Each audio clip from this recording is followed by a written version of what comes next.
Just chilling up right now. Not really much going on.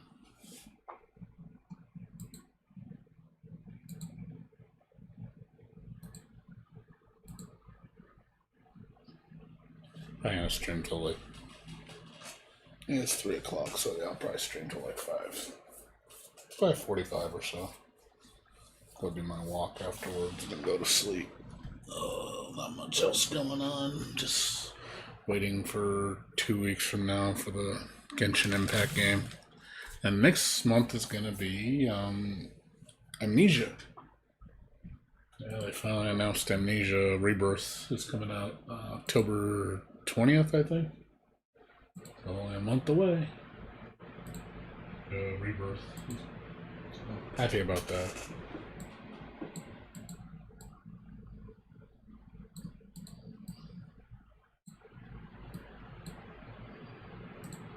Give me 1 second. It's kind of chilly right now. I should turn off my shirt on. God, the nights have been cold. Like the morning's been hot, but my God, it gets colder. Like it's been 90s something during the week, which is, it's not terrible. It's a little warm, but God, at night it's been getting like in the 60s. Yeah. And it's not even winter yet. This fucking weather. Alright, let's play a little zombies. We'll do some zombies.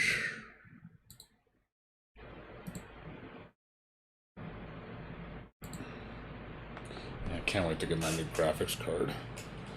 Yeah, this graphics card's starting to lose its luster. Especially with newer games coming out. I have to spend at least $200 to $300 on a next gen video card. Probably sell this one for like $125.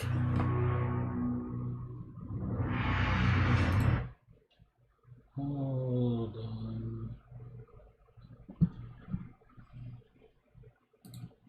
Make sure.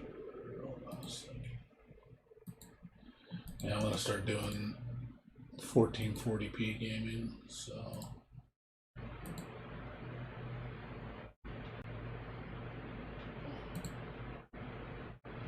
And to do that, I'm gonna have to spend a little bit more money. Because the 580 is starting to age. Like I noticed the 580 is just not cutting it for new games anymore. Like I'm starting to get 30, 40 frames. I can't deal with that. So I'm gonna have to spend at least a couple $100 on a new graph. I'm hoping when the new GeForce series comes out and the new Radeon cards that it causes a major price drop on previous gen cards. Because I know the 3080 Ti's are starting to really tank. Like they're down to like 350 now, and I've seen them as low as like 320. And I was like, that's really cheap for a 1080 Ti. But I'm hoping when the new stuff all comes out and sales that they'll drop even more. And then if I can. I mean, hell, if I could snag like a 1080 Ti for like $250, I mean, I'll definitely go for it. But I'd prefer something a little bit more future-proof, like if I get myself like a 2070 Super for like $250, then I'll definitely purchase one. But we'll see what happens. We don't know what's going to happen with the market.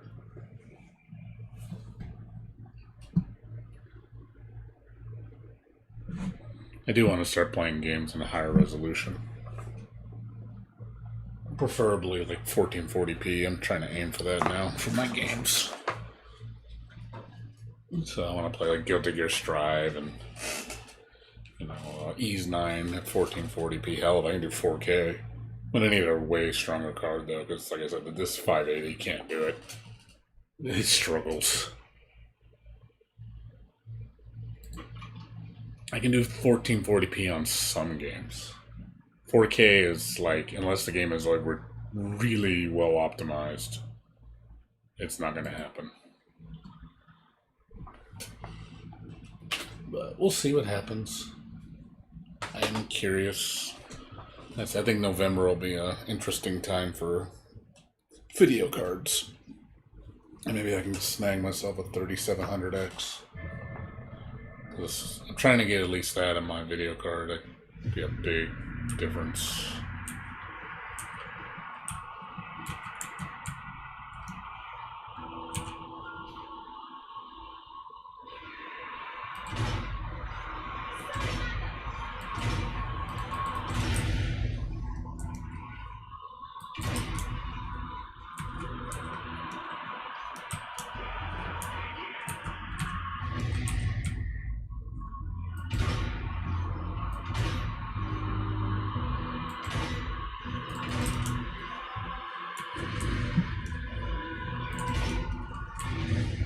Oh damn. That exploded hard. That was pretty bad.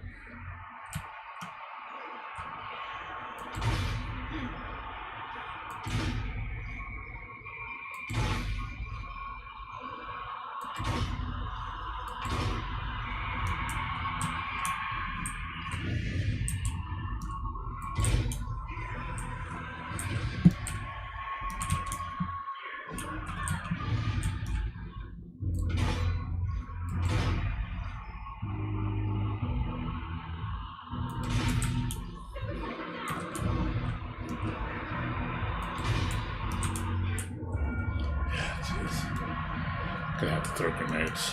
There's too many zombies.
That was pretty bad. Yeah, I think I'm gonna have to back off. It's just way too many.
Okay.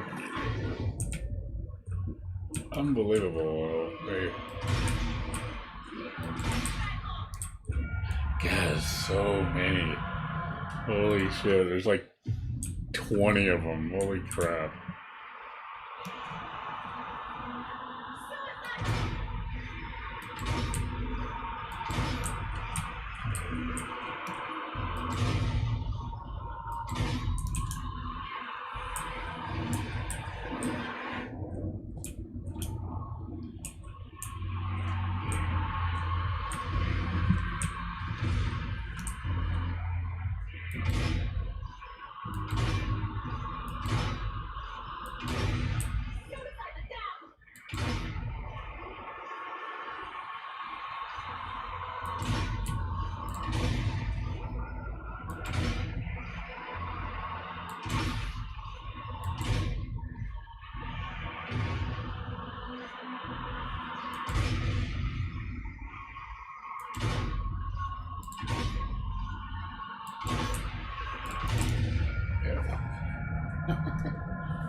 I don't think you're supposed to kill these. I really think you're just supposed to run.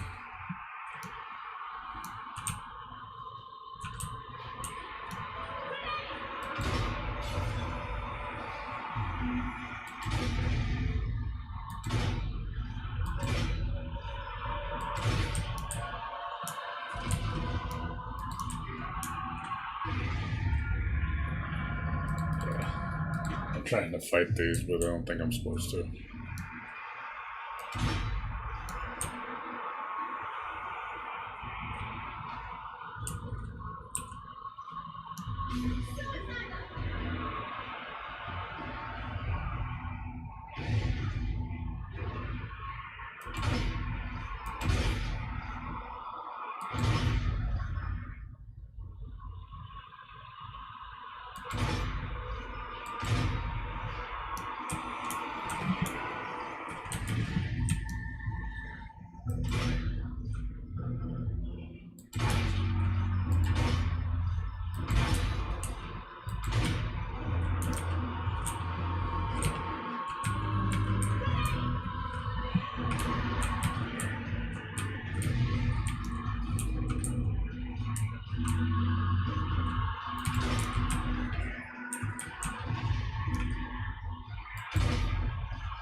There we go. All clear. I didn't need to do all that, but I wanted to.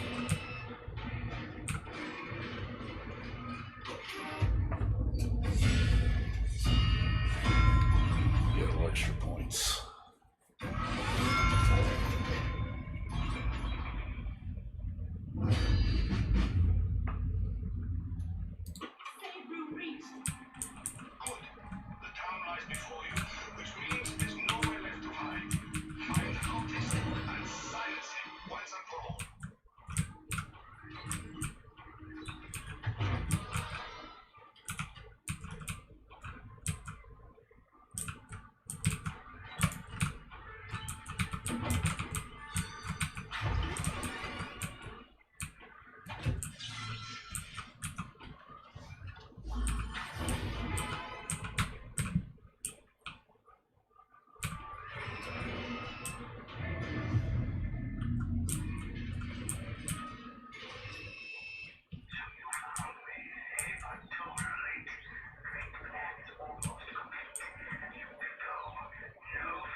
behind an electrified door.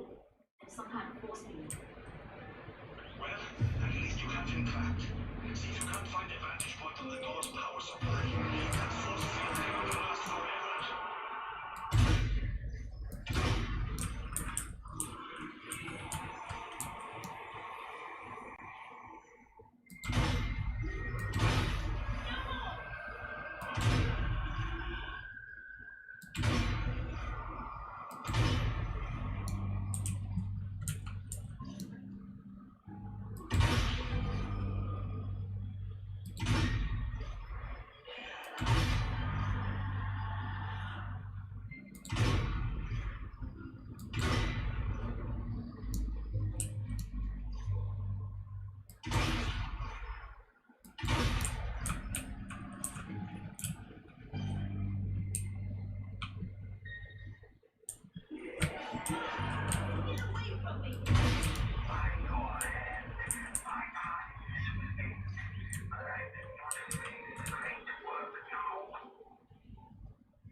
It got me!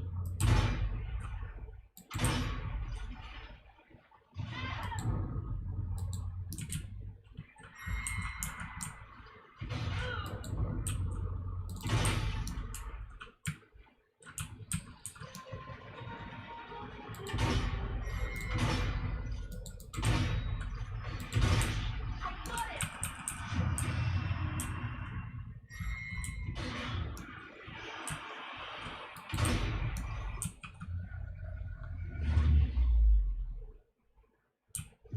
I think I see it. The power supply.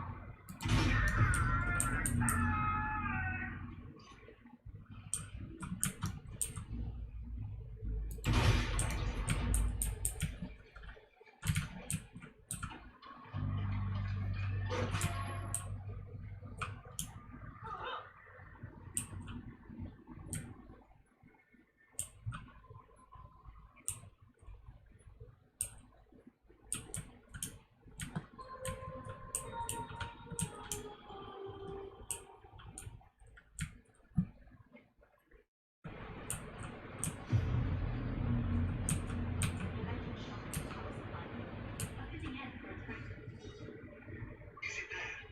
Do you have Schweiger's data? Affirmative. It's in my possession. Excellent. I'll inform command immediately. Now, we must proceed with the task at hand, destroying the final Hell Tower. Head for the docks. The demolition force is waiting for you there. Take the equipment you need to finish the job.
Now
done.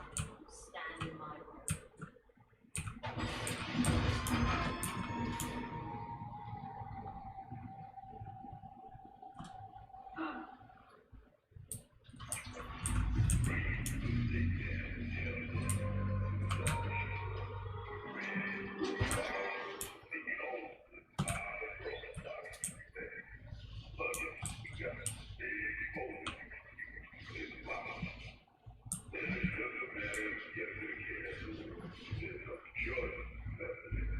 Just ensure you bring the people to the task.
Did you say something?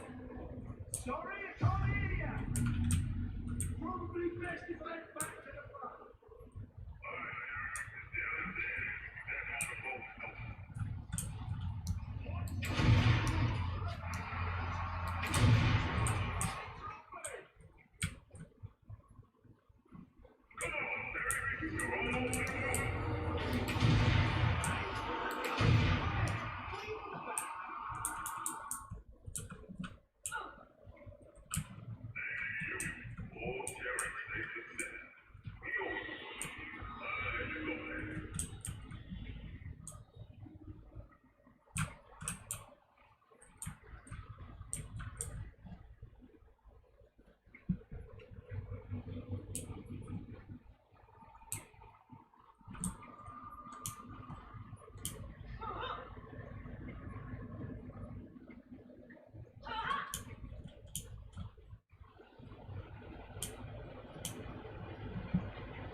I should kill him there. What's the plan for getting to the castle? I can sense the enemy going to be outnumbered. They won't be ready for us. There is another way, a secret way through the castle's crypts that connects with a nearby graveyard. It is the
Activating the fountain.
Damn it.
Yeah, got too close. That was my fault.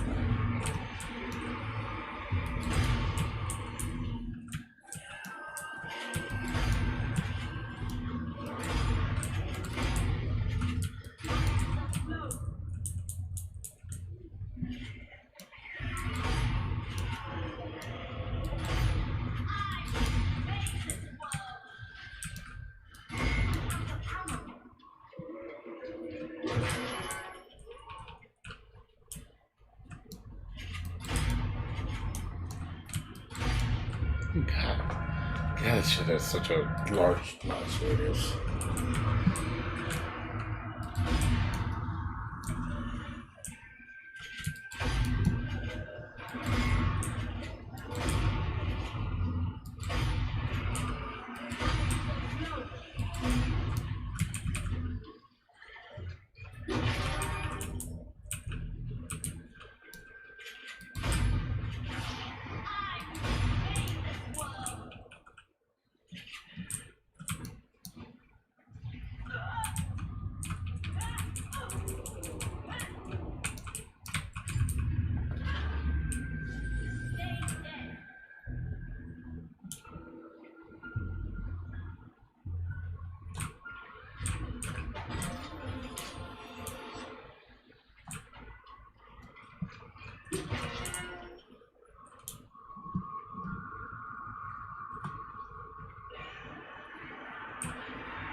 I was gonna try and chip through that. Oh well, that was my fault.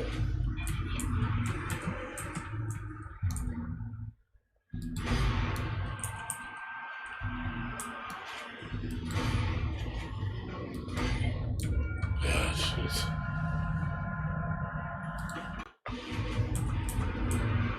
Not so fast.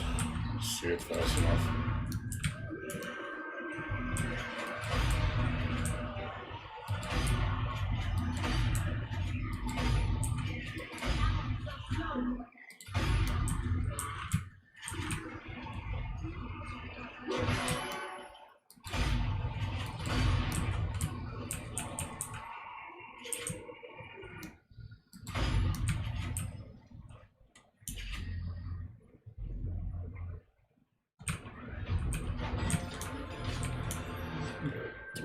straight into that clusterfuck. Probably easier doing that.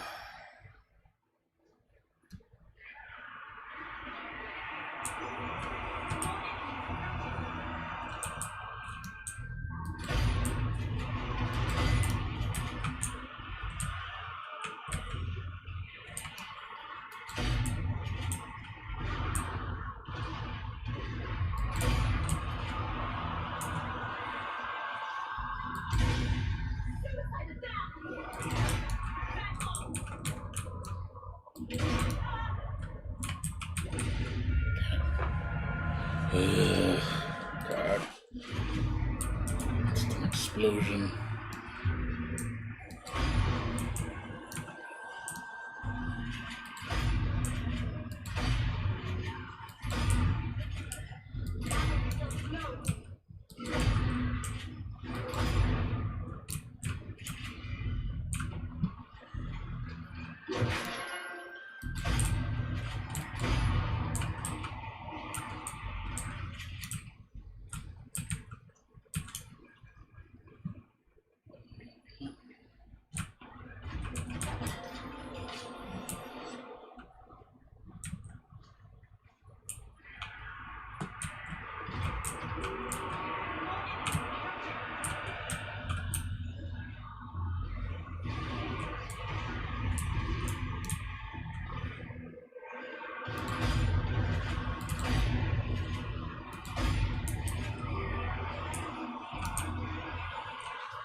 Yeah, they came that fast.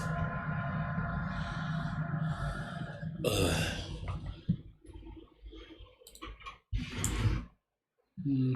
1 second.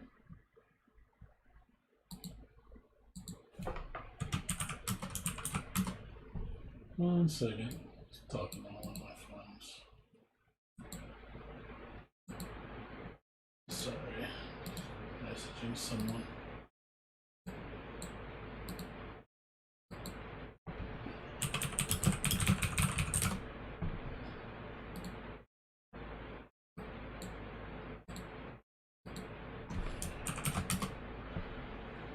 I'm just talking to one of my friends on Twitch right now. Just finished Resident Evil 2 for his first time. He's never played. I don't think he's ever played it before, so kind of a new experience for him.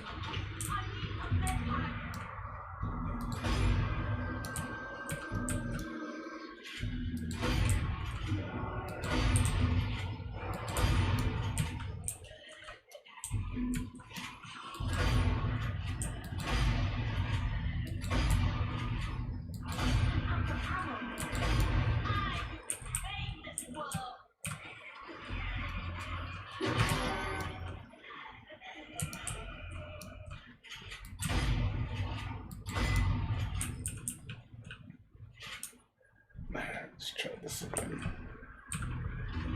Hopefully I won't get ambushed this time.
enemies hit so hard in this game.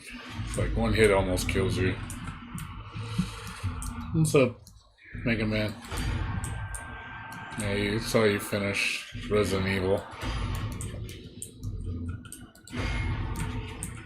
Yeah, this is more like an endurance type game. It's like, it's just you fight hundreds of zombies at once and they just overwhelm you really bad. It's really, really difficult. Especially when you're playing on the highest difficulty. I don't recommend it. It gets a little spongy. Zombies take way too long to kill in this mode. Like, you'll sometimes shoot them with like 8 shotgun shots and they don't die. Because they just have so much health. If they don't blow up, they ain't gonna die. There's no tower defense per se. It's just you just gotta deal with what you have. And you gotta use your tools. Use your guns, use your explosives. Positioning is really important. And you gotta be accurate. If you're not accurate, you won't win.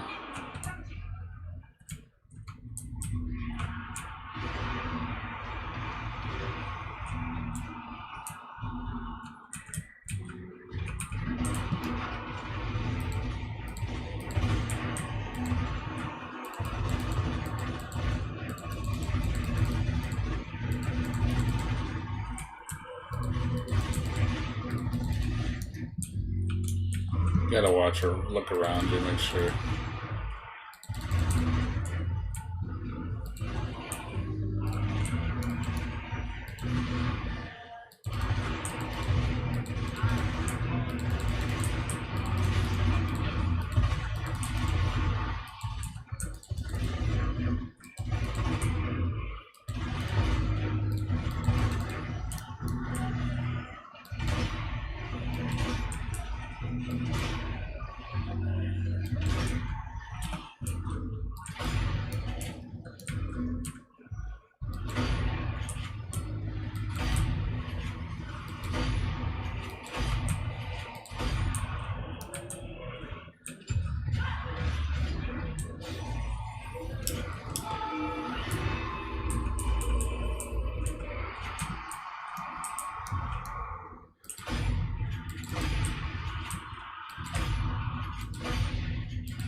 It's fun though. You can play this game with up to 4 people online. It's a really, really fun game. It's probably one of my favorite zombie games. It's a fun story too. I like this. This is my 3rd time playing through the story mode. It's really, really fun. Lots of cool zombies, and there's also kill cams. I love the kill cam. The kill cam's probably the best part of this game. Like when you go into sniper mode and if you can headshot a zombie from really far, you get a cutscene. It's random, but if you get it, like, let me see if I can do it for you.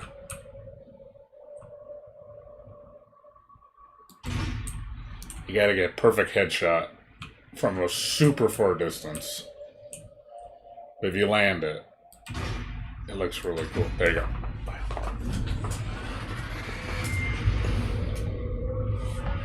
I love that shit.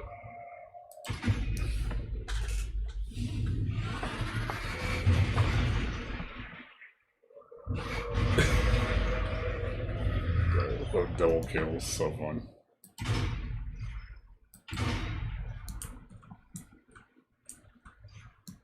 Yeah, you can do like 5-hit kills. You can actually run through.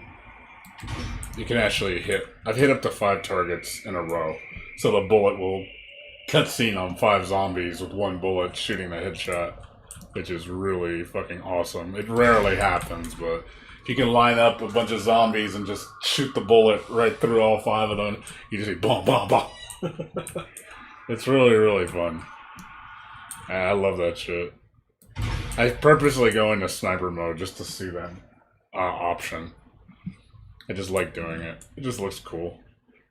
It's a trademark with this game.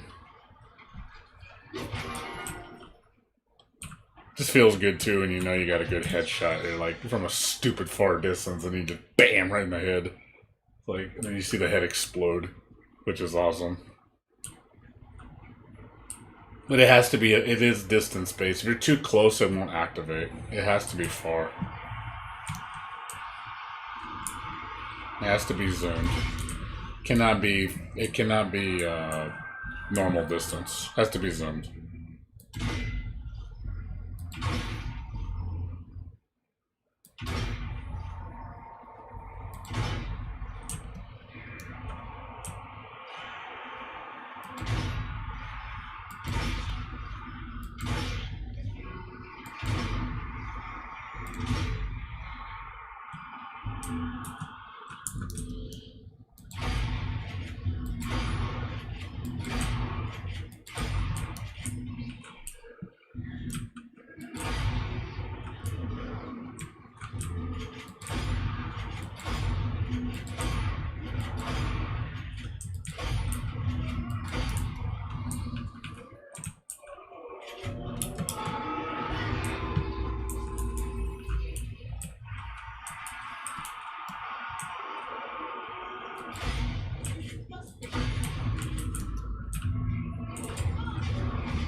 There's achievements.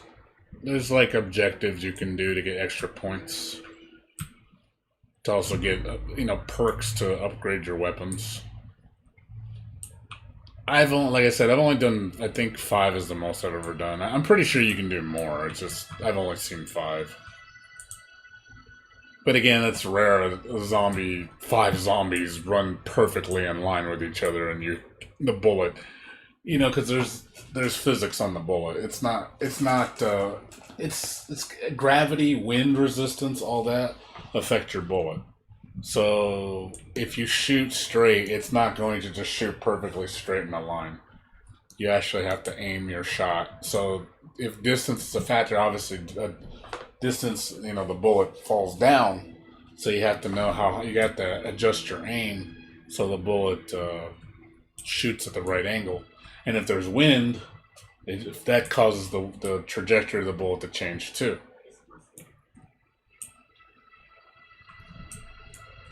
There's glory kills, yes.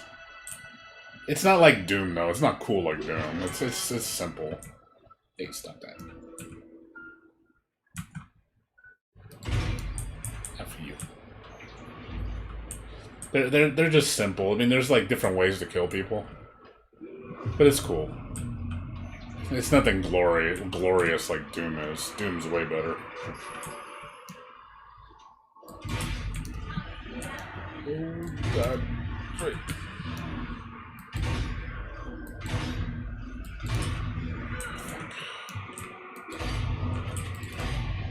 Necromancer around here. Gotta find the Necromancer.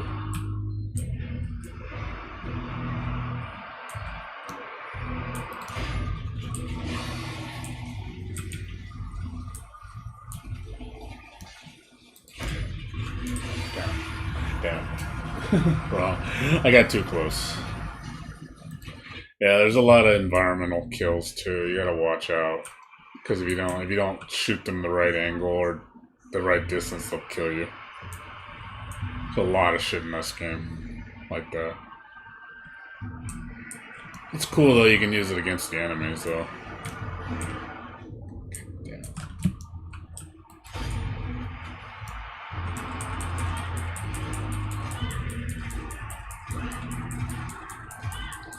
Yeah, look how much it takes just to melee one of these. It's fucking ridiculous.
Yeah, I told you it gets pretty crazy. Yeah, it's a pretty intense game, but it feels really good when you get good at it. When you start getting really proficient at it. Start to pay it. There's a lot going on, so you have to pay attention to a lot of targets, and I like that a lot. It keeps me busy. I don't feel like it's never a dull moment. You're always like doing something. It's really over the top. It's really silly, but that's why I like it. Also, the storyline is hilarious because the whole premise is Nazi Germany. Basically, Hitler is a zombie, so he's trying to revive the Nazis as zombies. So it's freaking just over the top stupid, and I love it. Just really far fetched.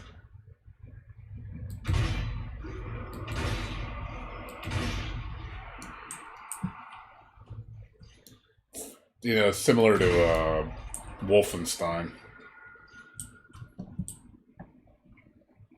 I'm sure you've played Wolfenstein before. Just any of the Wolfenstein games. I love Return to Castle Wolfenstein. Those are some of the best FPS games in my opinion. It's really, really just fun games. Just really silly. Yeah, I love the new Order. That was such a good game. I really, really like that game a lot. It's probably one of my favorite Wolfensteins. New Colossus was alright. I felt that one was a little. It wasn't as good as New Blood. I'm sorry, New Order. The young, I think, Old Blood. That was pretty good. I hated fucking Wolfenstein and the Young Blood. That shit was fucking awful. That is by far one of the worst Wolfenstein games I have ever played. I was so pissed off about that game. That's the newest one too.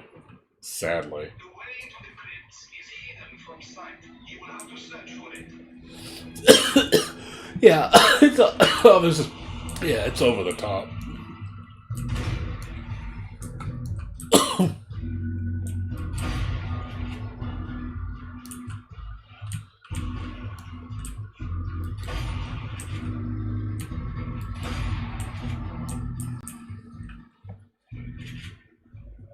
Yeah, the twins.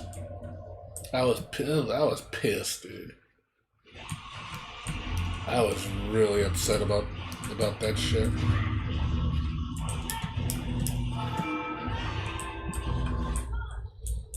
God, he went all that heel. Still didn't do shit.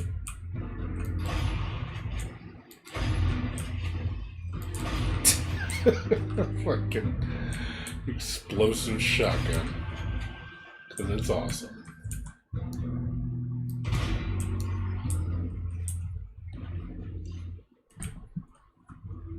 Yeah, what bothered me was the gameplay. It played like they were trying to do some loot box shit. They made it feel like it was like a wannabe what's like Fallout, where enemies had levels and stats. I was like, the hell is this shit? Like that's not why you play that.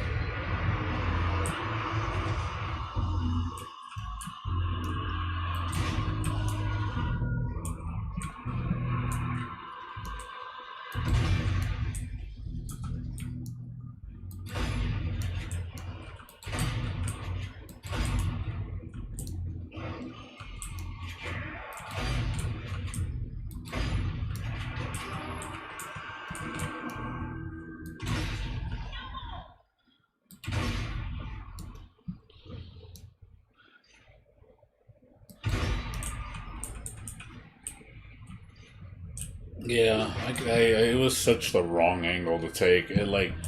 It was so repetitive too, because you just played like 4 areas. There's like 4 or 5 areas in the entire game, and you're just constantly looping those same areas. And I was just getting, I was like, oh my fucking god, I don't want to play this. It just got boring so quick, you know. Just like you could tell, it was just a really poor attempt at the game. It did nothing justice, and nobody really liked the characters. Like the twins are just cringe annoying. Like, oh gnarly man, high five, surfs up. Oh my god, it's like, what the fuck? You know, they're just so, they're so, it's just cringe how they talk. It's not funny. It's not charming. It's just, oh god, this is just, ugh. You hear it and you're just, I can't, like, it puts the what do you call it? What's his name? What's the character's name? Blazkowicz. That puts the Blazkowicz names to shame. Like, these are supposed to be the future Nazi killers. These girls, like, they're just a joke, you know?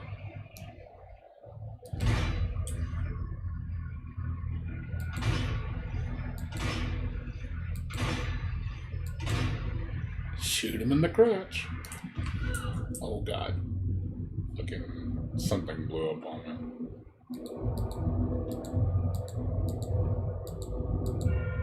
Yeah. That was my fault. I wasn't paying attention. That was my fault. I was not paying attention.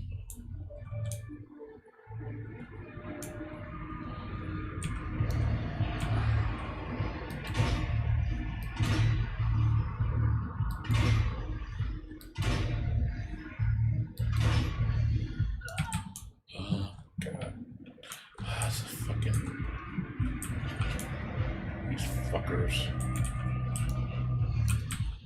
I have to wait for them to die.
Yeah, it was a pretty rushed job.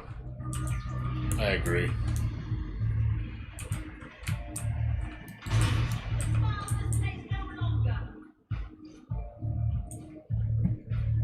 But yeah, I didn't even want to finish the game. That's how bad it was. I got to like the second or third stage and I just started seeing the pattern. I was like, yeah, I'm done with this shit. I only paid like $15 for the game because I got it, you know, with a discount. But I was like, man, I want my $15 back, dude. I really want my $15 back. I feel cheated.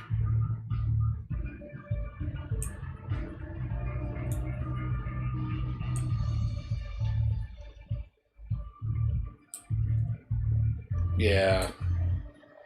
I was pretty upset. Considering, you know, like I said, I'm a fan of the series. And you just see, you know, the game just get bastardized like that. Skulls laugh at you. Because it's cool.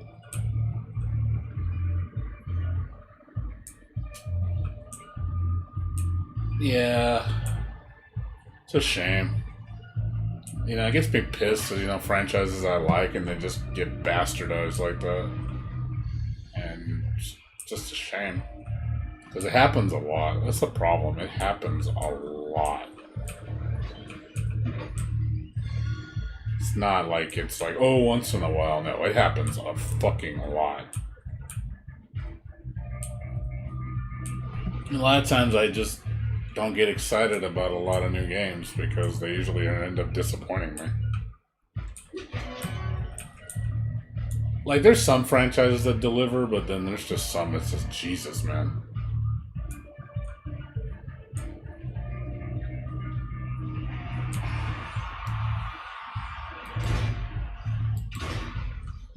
It's usually the ones that don't deliver, the ones that, a lot of the AAA games, they just don't deliver a lot of the times.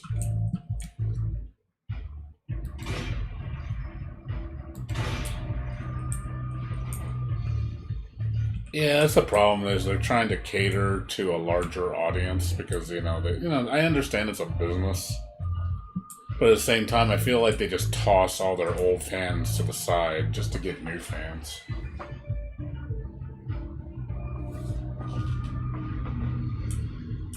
They do that a lot. I see it happen so much, where it's like, oh, we're not content with the amount of fans we have now. We want, they always want more. So it's like, well, we have, let's say you have 500,000 loyal followers that buy your products. That's not enough. It's like, well, we need 5 million. So they're willing to sacrifice, let's say half of those 500,000 to potentially generate another 5 million, potential. Doesn't mean you're going to get it. It just means that they're willing to get rid of the player base to get a new following. What's up, Razor Luke? How you doing? Good to see you.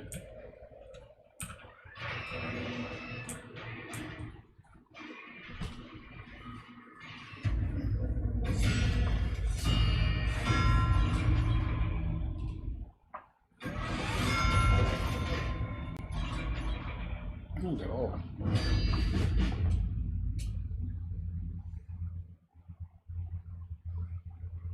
Yeah, most of the games I follow nowadays is not mainstream. I mean, that's just being truthful. Find out how what is above us.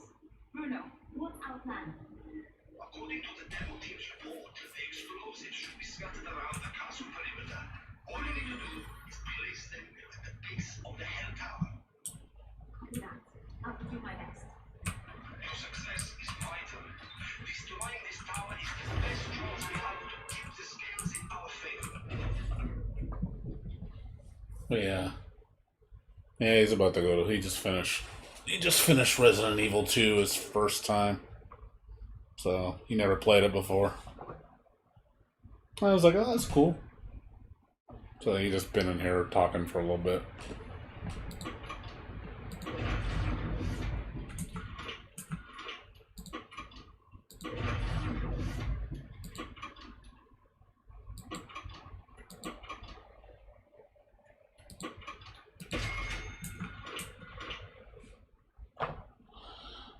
It's right now. It's 4:15. I'm probably gonna stay up for another 45 minutes or so.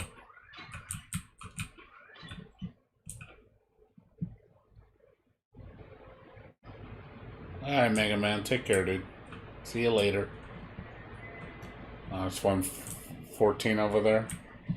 Yeah, I just got off work about an hour and a half ago.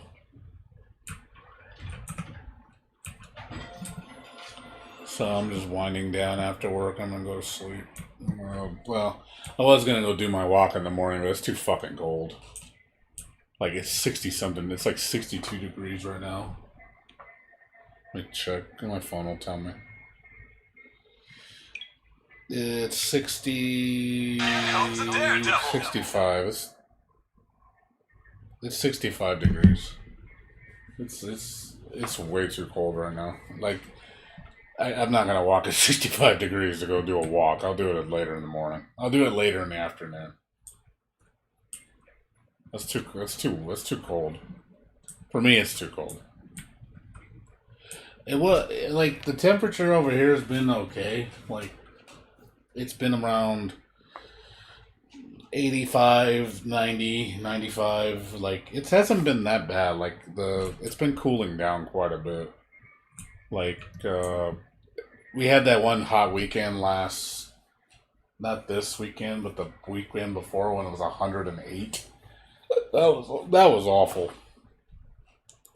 But no, after that it's been decent. Like it's been 90s mostly, and then next week it's gonna go into like mid 80s. In October, it's gonna go down to like mid 80s to low 80s, and then all of October is just gonna be 80s, and then November it's gonna be high 70s, and then November, I'll keep pushing down to like mid to low 70s. In December, it's gonna be really cold. So temperature, like I said, has been pretty cold right now. I mean, pretty cool. It's decent, you know. I can tolerate it. High 80s doesn't bother me too much. It's more the humidity.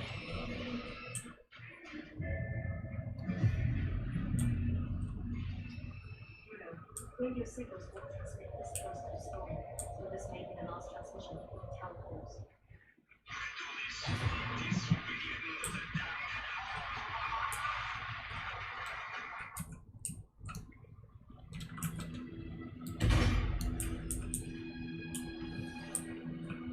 Yeah, that's about it, dude.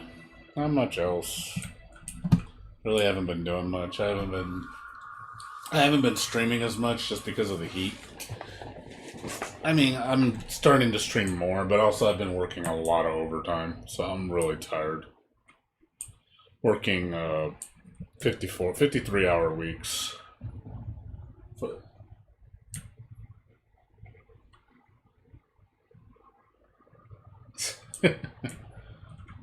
you mean humidity, not humidity, not humidity, humidity.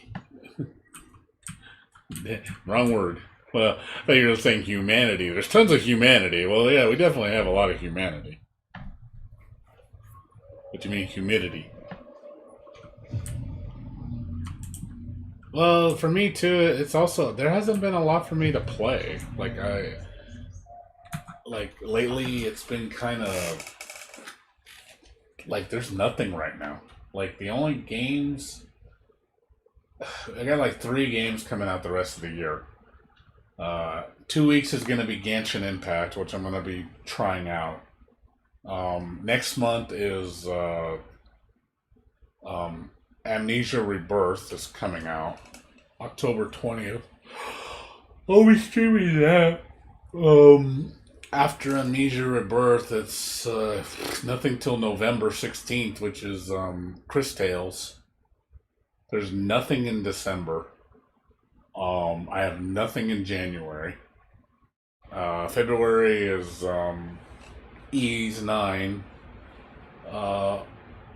There's nothing in March.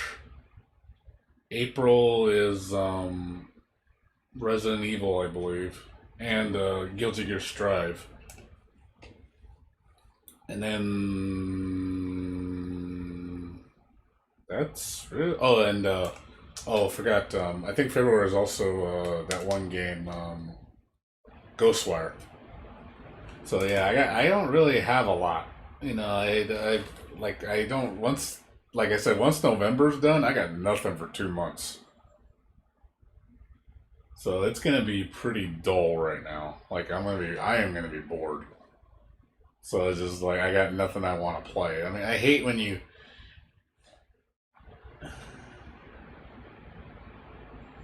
Well, that's cool.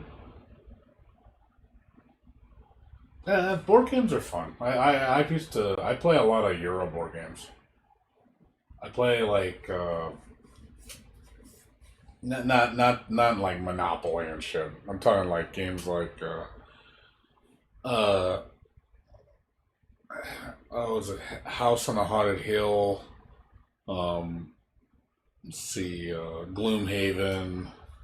Uh, what's that one I like? God damn it, I'm trying to remember the one I like. Ah, God, what is it called? I can't remember the names of the games. I haven't played them in so long. Um, Seven Wonders. Um, God damn it, I can't think of the names. Oh, you did 100% orange juice. That game's cool. It's basically it's like a like a anime version of what's that one Hideki Street? You guys heard of that game? 'Cause I think it's something like that. Fortune Street, the Nintendo game, where you like it's like a Monopoly type game, pretty much. Fortune Street's pretty fun.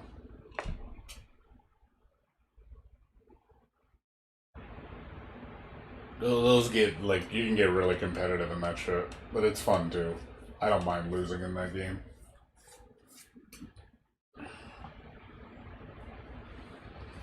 But as far as like anything else, Razor League, like I said, fighting games have been non-existent with me. I have been completely out of the loop with fighting games right now. And I'll just talk to you for a bit. I'm good playing this for a while. We'll just talk for a bit. Oh, hold on. Let me switch modes. Give me a second. Wasn't gonna play this. I was like, I'm talking. Oh, it's cool. We can just talk.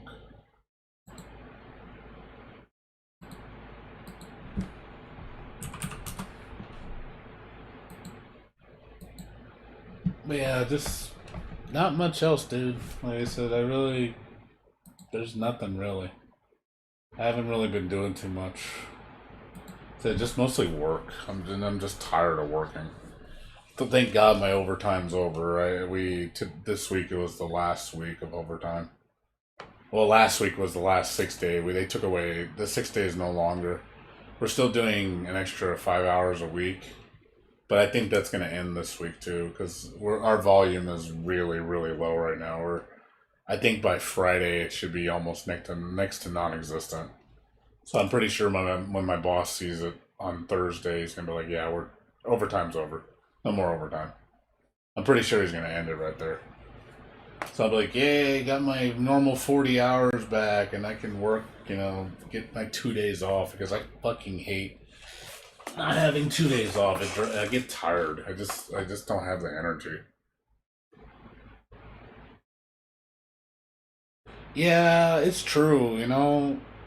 With fighting games, you just see everybody do the same shit. It's just optimization. Just what is the thing that everybody does because that's the go-to. And that's all you see. You just see the same thing all the time. And it gets boring. Cuz when you actually want to see, when that's why fighting games are the most interesting when they're new because no one knows anything. No one knows the meta. So everybody has to figure shit out. Nobody can rely on a strategy because there is no strategy. Nobody knows the answers. You have to find the answers. But, games like Guilty Gear, which is, where you have a lot of flexibility in your creativity, is why the game lasted so long, is because it took a while for people to figure out the good shit. And most people don't play the same way, unless you use specific characters, then they do. But you usually tend to see a lot of different shit in that game. Especially in the beginning, when it first came out, oh my god, like, everybody was just trying different things. Yeah, I think that's what ruins fighting games is once you get to that point where the exploration and discovery are gone, it all becomes execution and optimization. That's all it has. Basically, okay, what's the best character? What's the best combo? What's the best move? Because that's what, at that point you're just playing to win. So me, it's more I want to play. It's about how I win because I want to figure things out. I want to actually try different things. I actually want to, that's where I have my enjoyment, is because I'm discovering things. But I feel with a lot of fighting games now, now that there's really nothing coming out anymore, there's nothing on the horizon. There's nothing. There's absolutely nothing on the horizon for fighting games. The only fighting game I give two shits about that's coming out is Guilty Gear Strive, and that comes out not until like April. So that's 7 months away minimum before it comes out, and I wouldn't even be surprised if it gets delayed again, because they already delayed it twice. First it was supposed to come out in October, then they pushed it back to early 2021. Now they pushed it back to spring of 2021. So I wouldn't be surprised if it gets delayed till like summer. Just because, it's just, with COVID going on and the fact that they want to improve the game, which I'm glad they're doing because they need to. Because I think the game is going to fail hard if they just release it the way it was in that beta. Because I was like, oh god, this game is going to suck.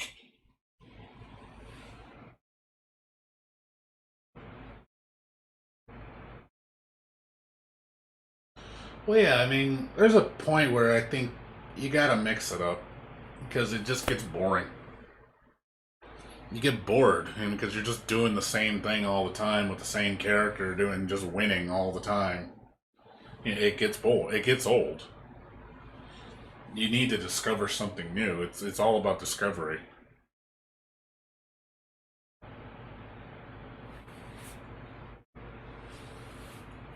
Gotta try new things, just, figure out different things, but also, you want to have fun too. And I feel like with meta and competition, that takes the fun out of the equation because you're playing to win. So I feel like you compromise a lot of fun and just playing to, enjoy yourself. You can't do that. Not when you're playing competitively.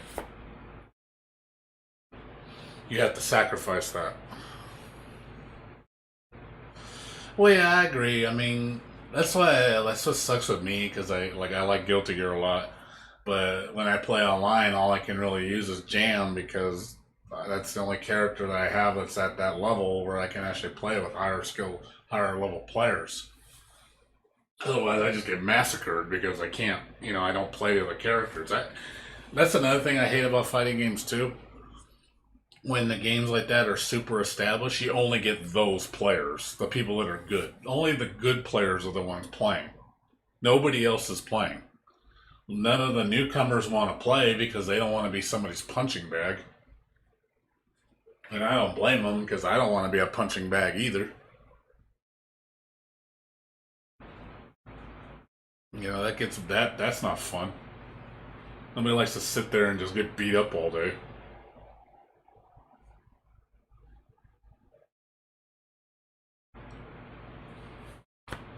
So it's nice to learn things, I don't mind learning. I don't mind losing. Losing's fine. It's just, but when you're literally going against someone who just knows everything, you can tell all he does is play this game, and he's just gonna destroy you.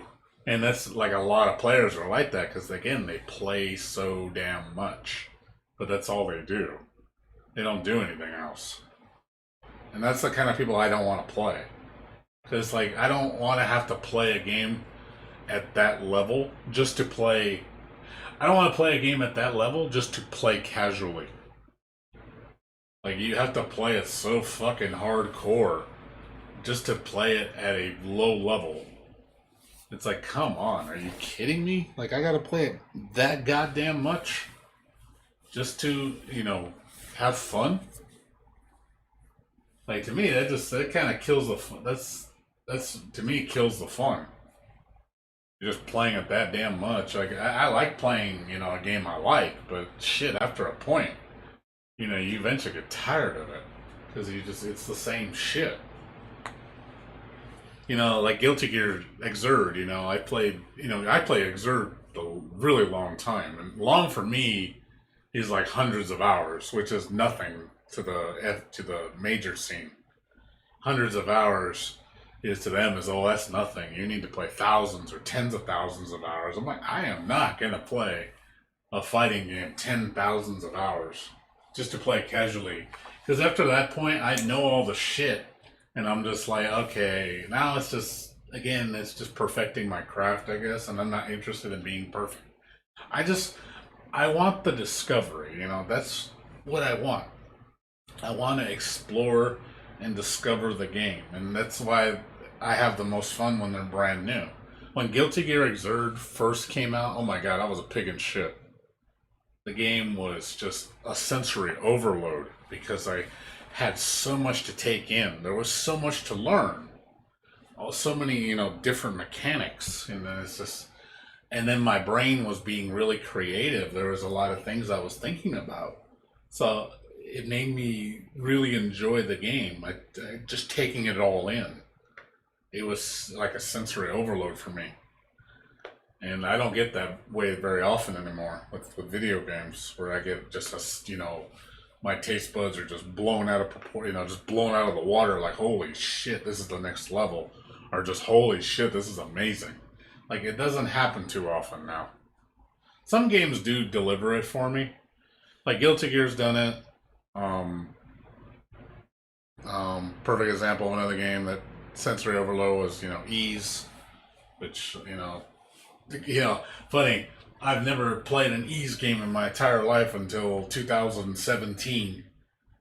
And, no, 2008. I think it was 2018. 2018. And it turned out to be my favorite RPG series of all time now. That says a lot. When you play a game, I've played a billion RPGs, and then you just play one not even 2 years ago, and I'm like 30. I was 38 at the time, and and I can literally say it's my favorite RPG series of all time. Like that says a lot. Like that really says a lot.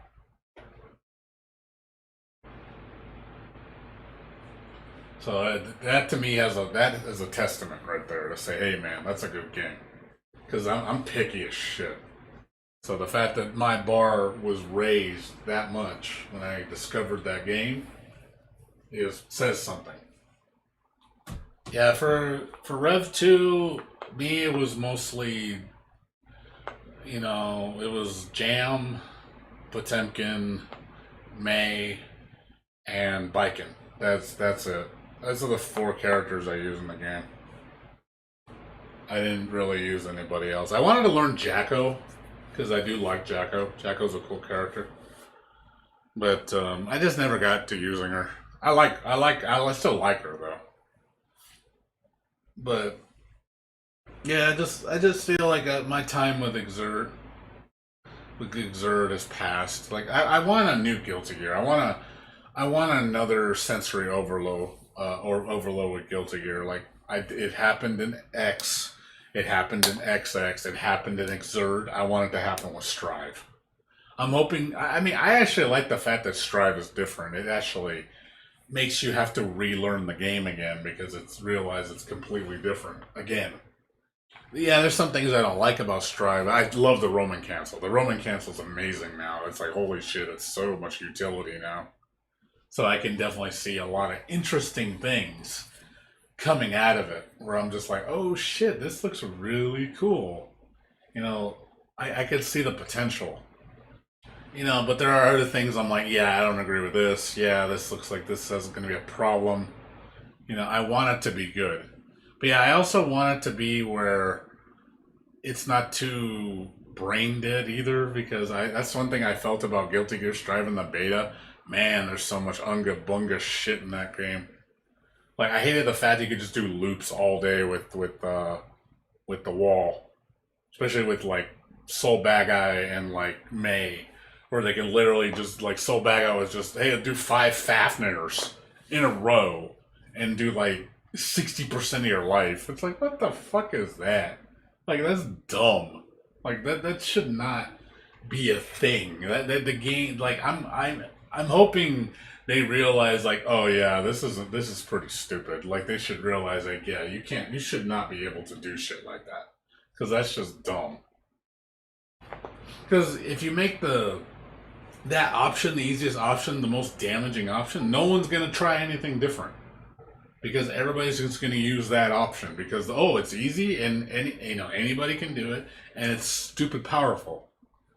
So it's like okay well now you just that's the meta. That's gonna be the thing every fucking Soul Bagai player does. That to me just like that could kill the game.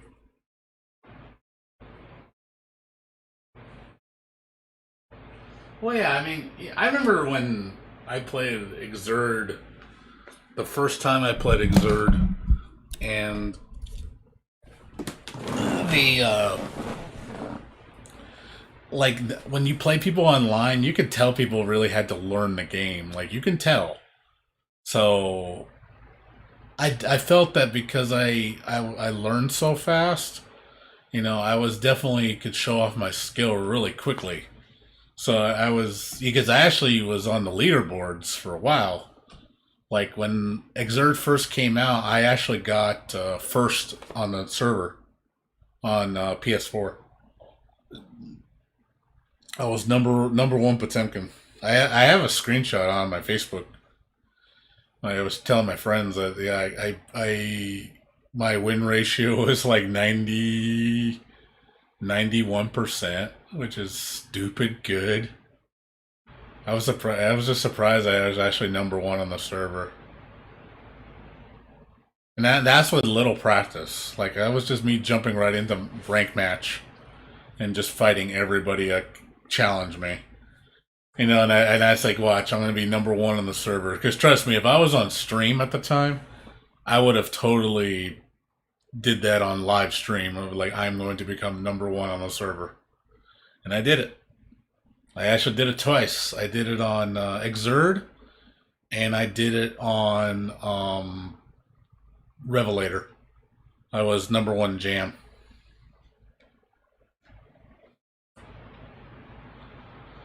So number one jam on PS4. That one. My win ratio I don't think was as high. I think it was like in the 80s, 80 something percent, but it's still really high. So now I knew I had it. I knew I didn't lose my touch. I knew I was like, nah, I still got the Guilty Gear blood in me. It's still there. It's just the thing. Like I said, Exurd was fun. I'm not gonna lie. It's still my favorite anime fighter, hands down, of all time. But I feel that I'm ready for the next chapter. Like I've gotten my fill of Exurd. I got nothing against Zerd. I love Zerd. I just had enough of it, though. You know what I mean? I've had enough. I want something fresh. I'm hoping Strive whips me for a loop where I'm just like, oh my god, I fell in love with Guilty Gear yet again. That's what I want. I want to keep falling in love with the game again. And then make it feel like a new experience.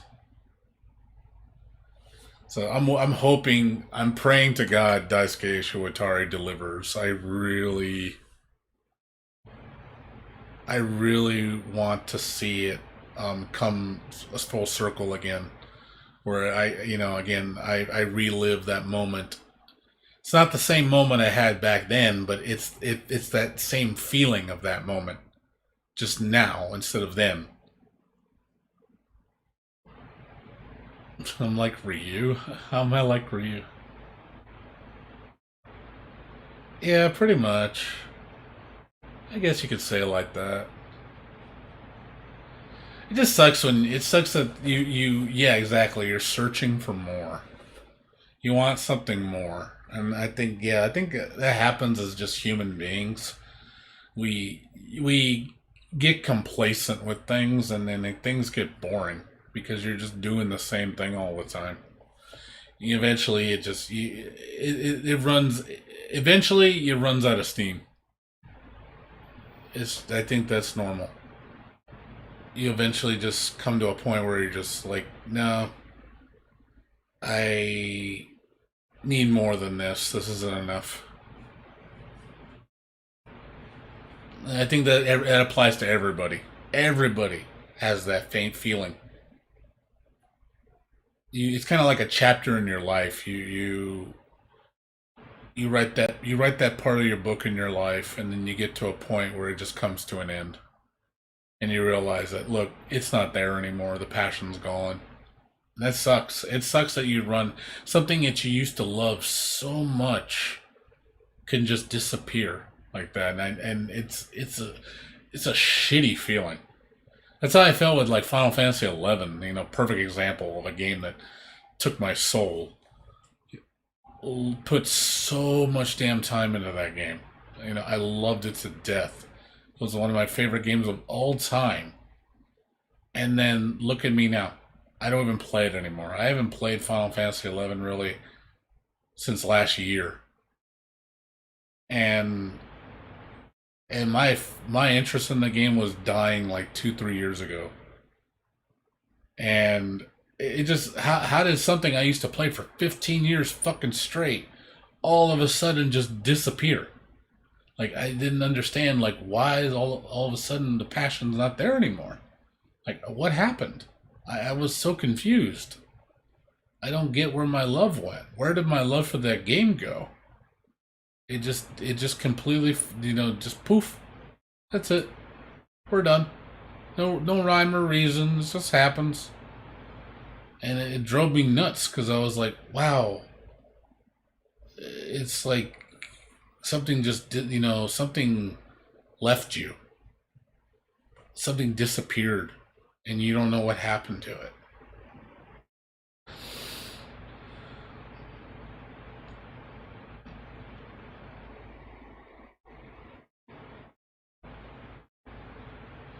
That's an interesting point. You think it's pride? I don't know if it's pride. Because I take pride in my skill. Like, I like being good at video games, and I used to, be a prodigy. Like, my friends would always tell me that, like, oh yeah, like, they would say, like when they say, oh, when you talk about gamers, they're like, oh yeah, talk about, Alfred, because that's my name. They would say, "Oh man, Alfred's the guy when it comes to video games. You play him because he's really good." And like everybody used to play me in fighting games, and I caught on really fast. So, but I also had a lot of drive then too, a lot of passion. But I don't think it's necessarily pride. I just think eventually your interest in things change.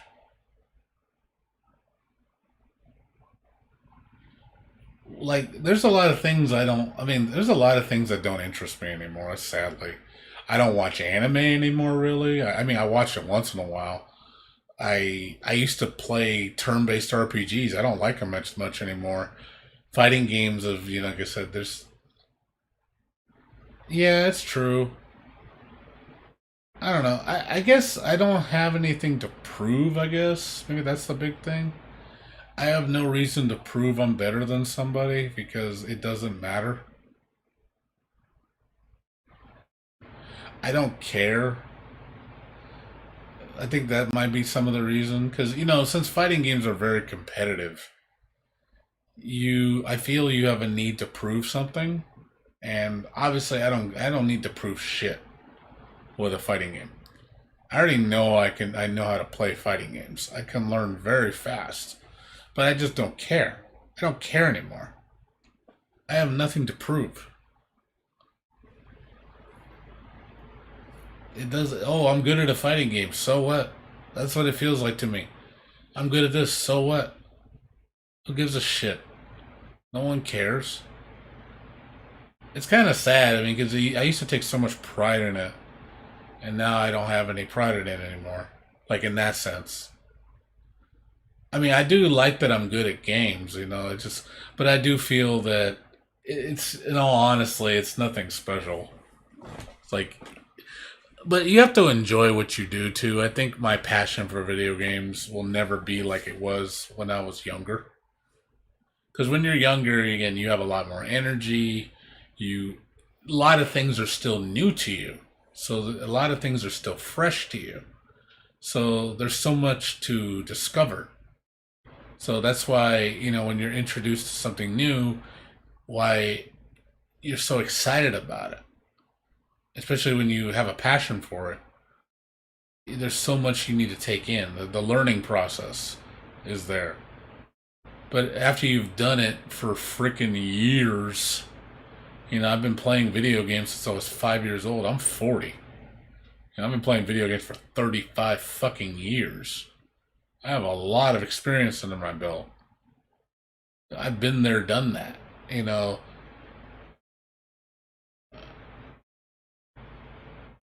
so and most experiences nowadays they're not really anything new anymore because I've seen it all. When it comes to video games, I've seen it all. Like there's not too much new that's actually thrown me for a loop. Most stuff it's just like been there, done that. That's nothing original. That I've seen it done better. There's very few games that go above and beyond that, where it's just, oh my god, this is the next level. And sometimes I do look for the next level, because when you find the next level, it's amazing when you find it. Because there's games that, like, after 20 years of playing video games, that have blown my mind. That late in my life cycle. It blew my mind. It doesn't happen very often. But when it does happen, holy shit, dude. Like I would say the three most recent games that really had like made me fall in love, like just really just bad fall in love with it. Definitely like I said, Ease 8. Ease 8's definitely on the list. Rabby Ribby.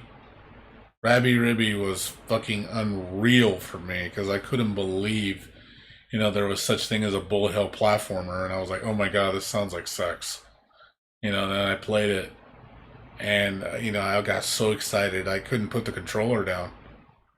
It was such an exciting moment for me to discover that game.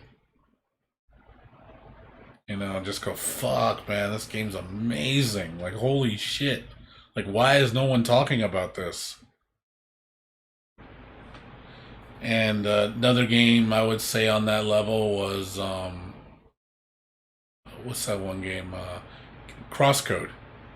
Crosscode was like one of the best 2D pixel action RPGs I've ever played.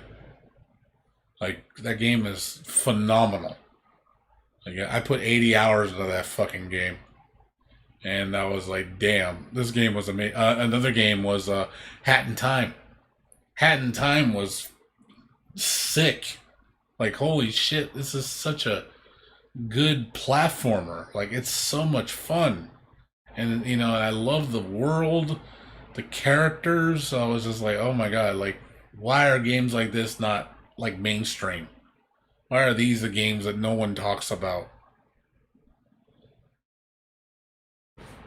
And sometimes I kind of like that they're not popular because I feel when a game becomes popular or a game, becomes mainstream or sells out to a major company, I feel like that can also be its downfall. Because then it's like, okay, well, now they got a taste of the good stuff. Now companies start getting big heads, thinking that they can make demands, start charging more money, giving you less shit. And it's like, oh, now they ruined the game because they got greed. So sometimes I feel it's good that game developers stay humble because they realize that passion is what's going to fuel their project, not necessarily numbers. Metal Unit, I've never played that. I don't know what that is. Never played Metal Unit.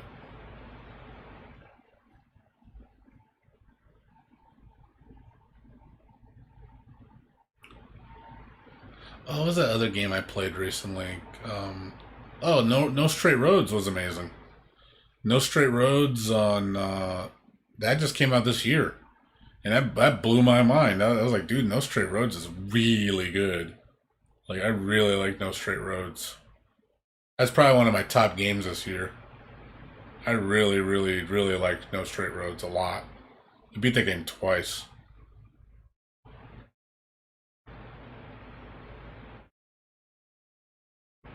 I never heard of it. I have to check it out. Sometimes I feel like if I look at a game, I can usually tell if I'm gonna like it or not, or usually tell if it's amazing or not just by looking at it. I'm usually pretty good about that. It's very rare I'll pick something up and it just blows my mind. Or I was completely wrong. That rarely happens. I can usually just analyze a game for a bit and just be like, this looks amazing. I can automatically tell it's amazing just by looking at it. But then there's other games like, and then there's games I've played where a lot of times they disappoint me. I go, oh, this is shit. Like one of the games I was looking forward to was called something Steam Gestalt. It looked like a Metroidvania, like Van Helsing game, like steampunk or some shit. I forgot the full name of it, but I played the demo and I was so disappointed with it. I was like, it looked good, and then I played it. It's like, holy shit, this plays bad. And then the game it was so wordy. Like there was so much goddamn text. It was just a barrage of text. And I was like, and I wasn't even genuinely interested in anything they were talking about. It just felt just really padded with the story. And the gameplay wasn't doing it for me.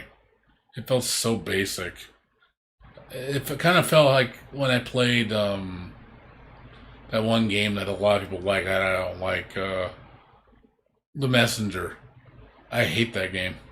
I could not stand The Messenger. I know a lot of people like The Messenger, like it's basically Ninja Gaiden for the new era. But I couldn't stand that game.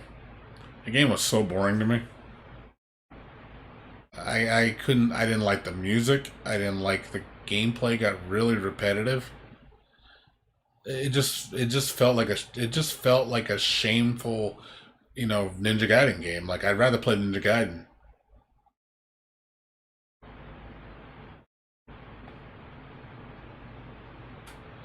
I'll check it. I'll take a look at. I'm actually like laying on my bed talking to you. I'm not even in my computer. I'm just laying on the side. I'm not even playing games right now because I'm just gonna talk for a bit and go to sleep. Yeah, just I'll check it out. Yeah. I just want to lay down. So I'm relaxing right now. I'll probably be on for like another 15 minutes or so. I'm gonna go to sleep. So yeah, but yeah. I think it's finding those new loves. It's difficult. It's not as easy as it was before. I will say that I don't find those loves as many as I used to. I used to. I used to find loves like that really fast. But now, if I'm getting older and I've played so much, there's starting to be less and less. Like this year, only two games have really stood out for me. Like stood out at a stellar level, and that's Final Fantasy VII Remake was really good. I'm not gonna lie, it was a damn good game. Um, and No Straight Roads. I also liked Trials of Mana. That was actually fun. I would say that's up there. So yeah, I would say only like three games. Like Shantae was good, but it wasn't that good. Shantae, I was expecting a bit more, and I felt like it was a little lacking. Like it's not a bad game. I still enjoyed it, but it just wasn't on the same level that I expected it to be. You can't do song requests anymore because of the copyright on music. You can't song request. I never did song requests on my channel anyway. But you can't do it anymore.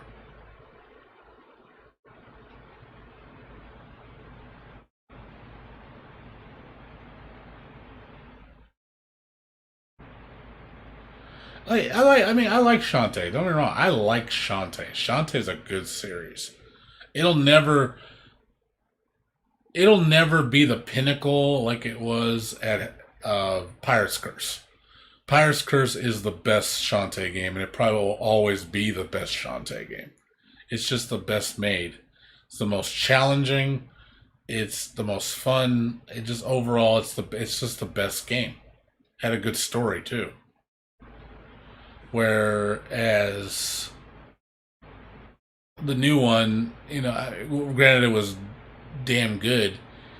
I liked it more than Half Genie Hero, that's for sure. Half Genie Hero felt like a step backwards.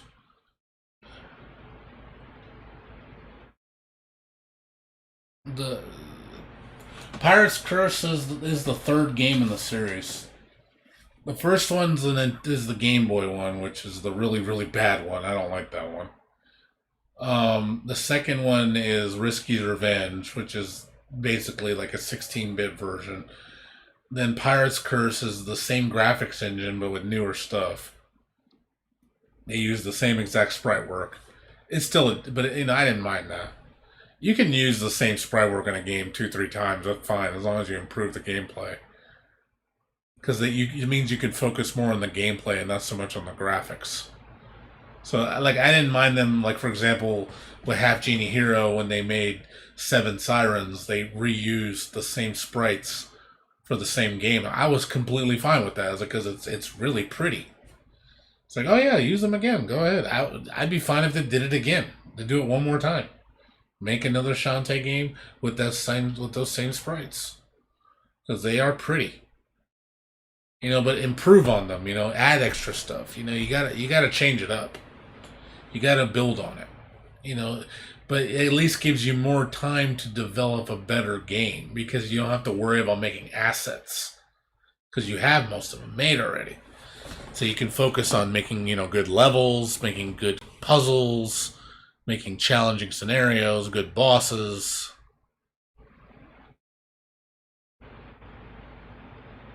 The music? I guess. I don't know. Like I said, when you say song request in Twitter, I'm sorry, in Twitch, the song request, I don't think that works anymore, unless you use unlicensed music, or you have to pay for the license to use that music via subscription based on certain websites. I know it's different now. You can't just use whatever music you used to before, because you can get in trouble for that. They can copyright strike you. They can flag your channel.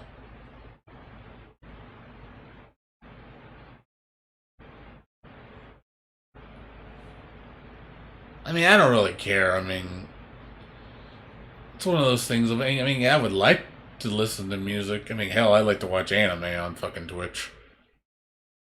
Seriously, if I was there was times where I wanted to stream anime on Twitch while I'm with my friends. I'm I just want to watch, an anime. I don't want to play games. I just want to watch anime. But I can't do that because you can only stream anime if it's through Twitch.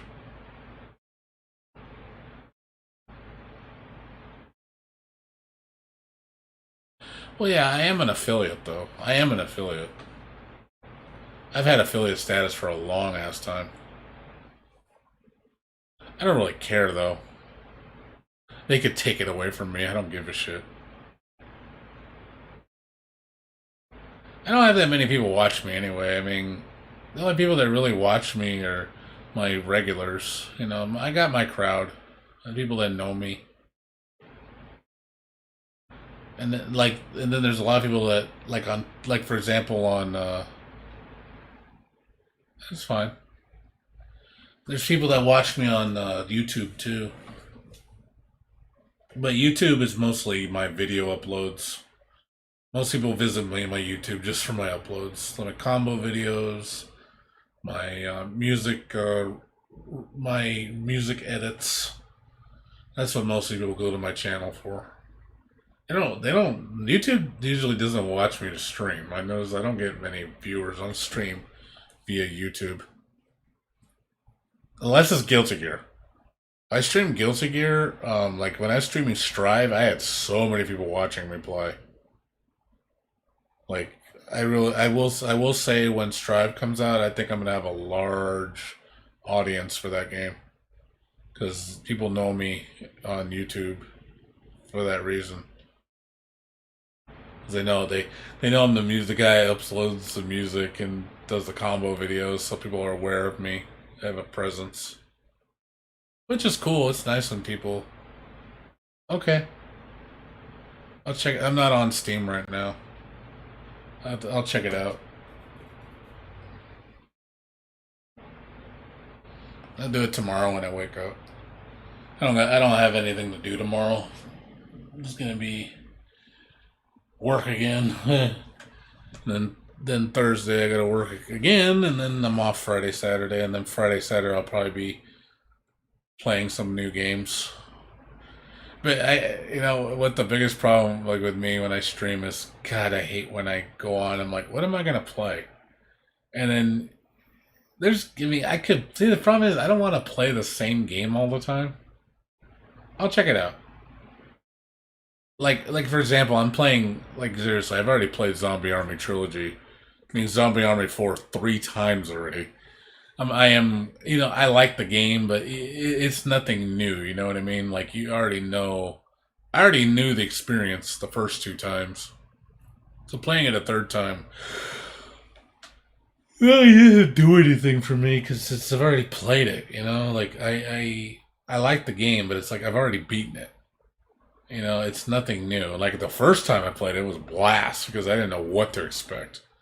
So that's what makes it so good because it's all new. Yeah, it's finding something to fall in love with. I'm hoping Genshin Impact can do something for me because game looks amazing. I love the world. I love the visuals. The music's really damn good. But I'm wondering, can it provide me something that I can fall in love with? Because I would like another Final Fantasy 11 type experience where I actually got invested in a game where I'm like, holy shit, I can't put the controller down. Like that's the kind of feeling I like. When you literally can't put the controller down because you're just having so much fun. Like you're just enjoying the game. And that doesn't happen very often anymore. Like the last time that's happened to me recently is it was No Straight Roads. And that was 2 weeks ago? 3 weeks ago? Yeah, it was the end of August when that came out. Yeah, I think middle or end of August? I think it was middle of August. About a month ago. So that was the last time I was like super excited where I couldn't put the controller down. I just want to keep playing. But after I played it 2 times, I was like, yeah, I don't want to do this again, because you already know the outcome, It's like you already know you got what you got out of it. You enjoyed the experience. The fact that I wanted to do it a second time was amazing. But I wouldn't want to do it a third time because it's like I already know what to expect. I know what's going to happen. The only reason you're playing it at that point is because you're trying to, I guess, improve on it to get better at the game. Perfect example. We're talking about my favorite games like Ys 9. I beat Ys 9 twice. Yeah, Freedom Planet 2 looks fucking amazing. I love Freedom Planet.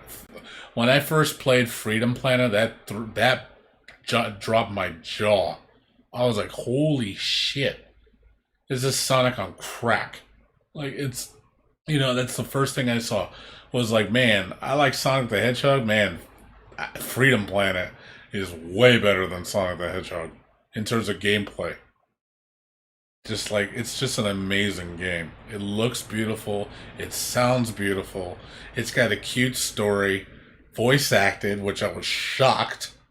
Amazing animations. It just has everything. Yeah, I do too. I mean, it's not coming out till next year though. But yeah, trust me, I'm gonna play Freedom Planet. I beat Freedom Planet 1 3 times. So I really like Freedom Planet a lot. And each character plays very unique, you know, similar to like Tails, Knuckles, and Tails, Knuckles, and Sonic. Similar in that respect.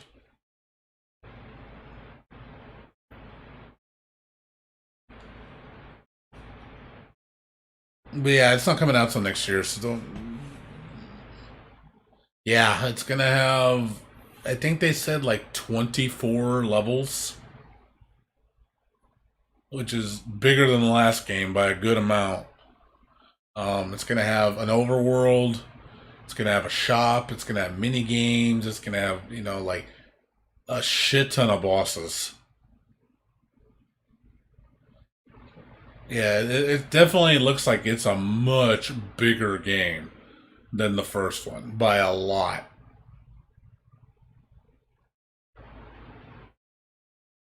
So I think it's gonna do really well. Because they already got a fan with me. Like I said, I really enjoyed Freedom Planet 1 because like I said, it was just an experience. I couldn't like stop listening to the music. I was like, oh god, this soundtrack.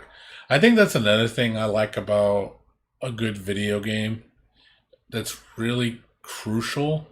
Is just having a really catchy soundtrack where you just you, man, in a lot of the games I do love, they have awesome soundtracks. You know, fucking Freedom Planet. K, Crosscode has godly music.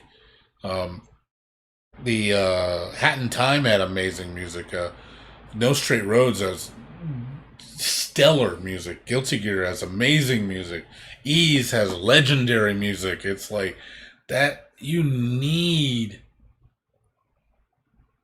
a soundtrack to accommodate a great game.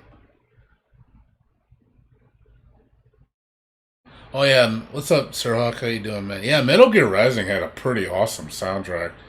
Remember when I listened to because I never played it before, but I listened to a couple stage. I remember when Red Sun when I heard the Red Sun song. I guess that's when you fight the one of the bosses, and I was like, "Holy shit, that sounds good!" Like, yeah, Bloodstain had good music. I just think that's important in general for video games to have amazing music because that really complements the experience. You really need to have good music. You can't just do a mediocre ass soundtrack because it's just not going to get you interested in playing. It needs to be a whole experience. That visuals are my least concern. I mean, it's nice to have a nice visual aesthetic. But it doesn't need to be legendary next gen graphics. It does help, but I'm willing to sacrifice graphics for better music and better gameplay. I want the whole package. I want excellent music, awesome visuals, extremely fun gameplay. Because when you have it all, oh man, you that will make you not put the controller down.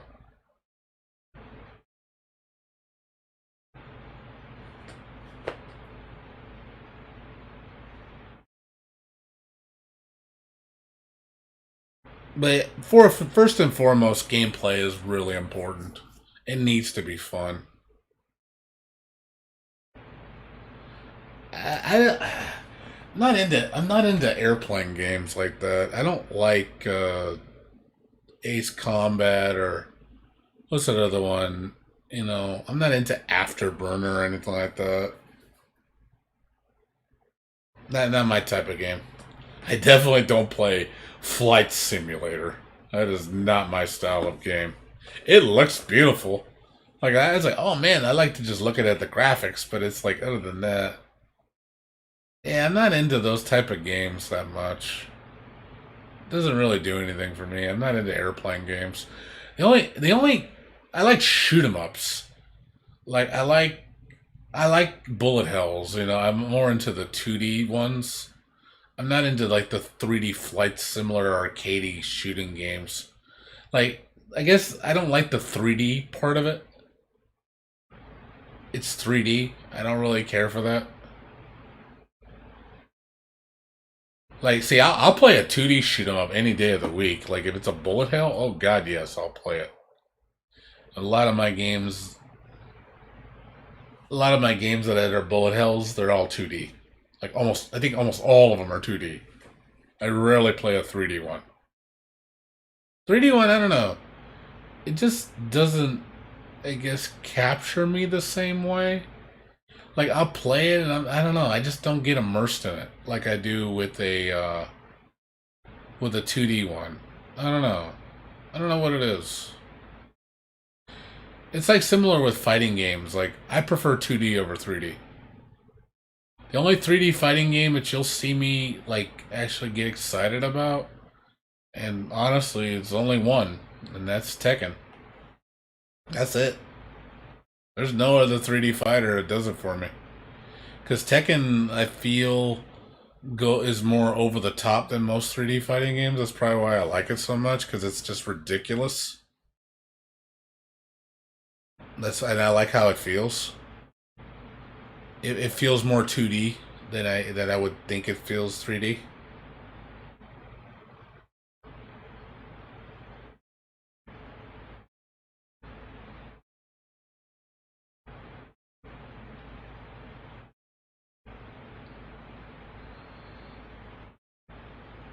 Yeah, just for me, I'm just not into 3D fighters. I'm not. I used to play Soul Calibur. I used to play Battle Arena Toshinden. But Virtua Fighter very little. It's a little Virtua Fighter's a little too technical for me. Not my style of game. Of course, Dead or Alive. But I don't know. Just those games didn't really hold my attention.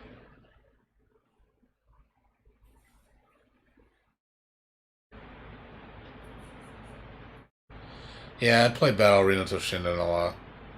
I can't play that shit now. That fucking game is awful. You play it now, holy shit, that game has aged so poorly. It is so bad now. I will not play that game now. It is a pain to play.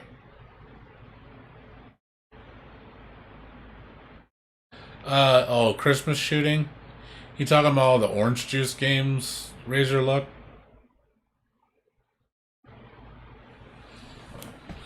They're okay. Not my favorite bullet hells. I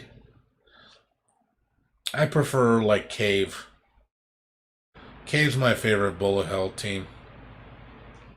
I really like Cave a lot. I wish Cave would make more games.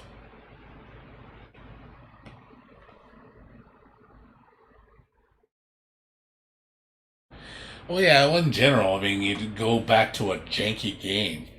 Nobody wants to play a janky game. Like, like some games have aged well. I mean, there's some games I could go back and play, and I wouldn't mind playing them. Like, they don't feel bad to play. Like, for example, perfect example of I think one of the most beloved games that's aged extremely well, in my opinion, is, Legend of Zelda: Link to the Past.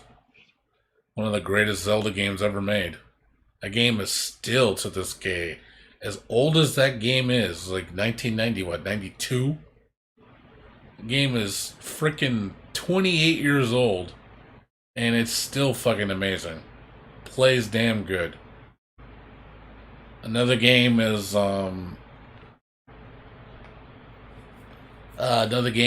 Super Metroid. Super Metroid, it was 1995, I think. That game's 25 years old. Still fantastic game. It's still perfectly playable in today's era. Holds up very well. The Surge. Yeah, I am a big Samus fan. I love Metroid. I've played almost every single Metroid game. You know, Metroid, Metroid 2, Return of Samus, Super Metroid, Metroid Fusion, um, Metroid Zero Mission, Metroid Prime 1, 2, 3. We don't talk about fucking Metroid Other M because that fucking garbage ass game. Trying to think, was that all of them? Oh, there's Federation Force. Fucking, that's a piece of shit.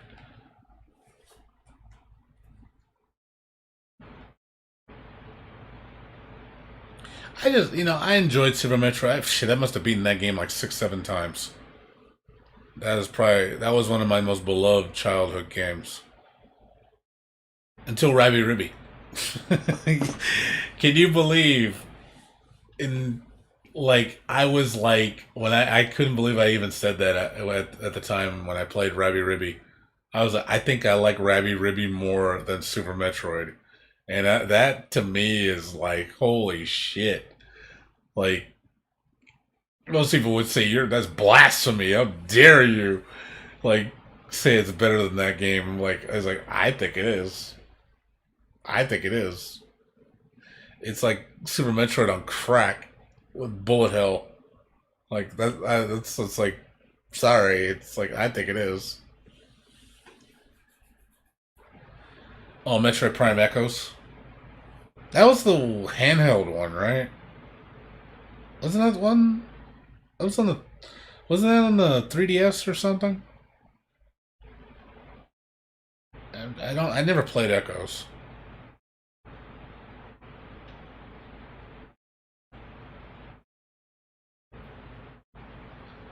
What was that two? What was that one on the? I'm trying to remember the one that was on handheld. No, no, there's another one I'm thinking of. I'm thinking of the wrong game. Not Metroid Prime 2 Echoes. There's one that was a handheld. I think that was based on the Prime games. Not Metroid Prime Pinball. I'm trying to remember the name of the game. Oh god. I thought there was a game that took place on the handheld, but was in the same universe as the Prime games. I just don't remember what it was called. Yeah, there's a Metroid Prime Pinball. Yeah, look, it's swear that's what it's called. I'm not in front of my computer right now. I'm just talking to my mic.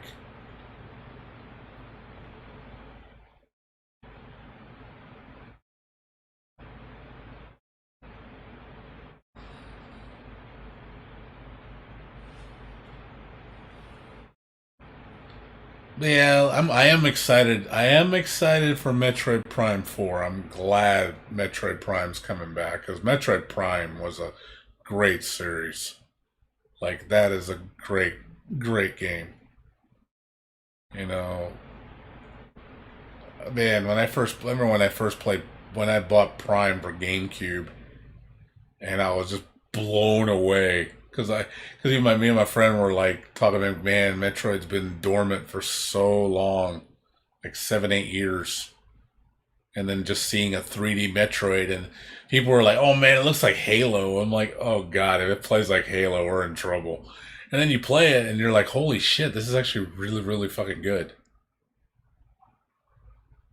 I was actually really shocked that Prime came out as well as it did. Yeah, it did feel weird, but I got used to it. Oh yeah, I saw the Streets of Rage 4 balancing patch. I don't, I'm gonna be honest. I was kind of disappointed with Streets of Rage 4. Streets of Rage 4. I did a review on it too, and I didn't even give it that high of a score. Uh, I like the only thing I really liked about Streets of Rage 4, besides the visuals, was the combo system was hilarious because you just bounce enemies off the wall, do combo attacks. Like it was really silly, and I do like that. But I felt like, but I kind of felt like the game was like a step backwards in a lot of ways. Biggest thing I hated was the fact that it played like two. Like I know two's a good game, but man, God, like there's so much quality of life things that are better in like three, and the newer and like even the fan made Streets of Rage remake, which is I think the best Streets of Rage. Like I love Streets of Rage remake. Yeah, even the takeover. The takeover feels way better than Streets of Rage 4. Like Streets of Rage 4 just feels clunky. Like you play it, it's slow. It's oh man, I can't like you can't run, which oh god, that fucking kills me. It's like why is everybody walking? Like I don't get why am I walking in this game? Like it just like the only characters that can run are the Cherry and Adam. Well, Adam has a dash.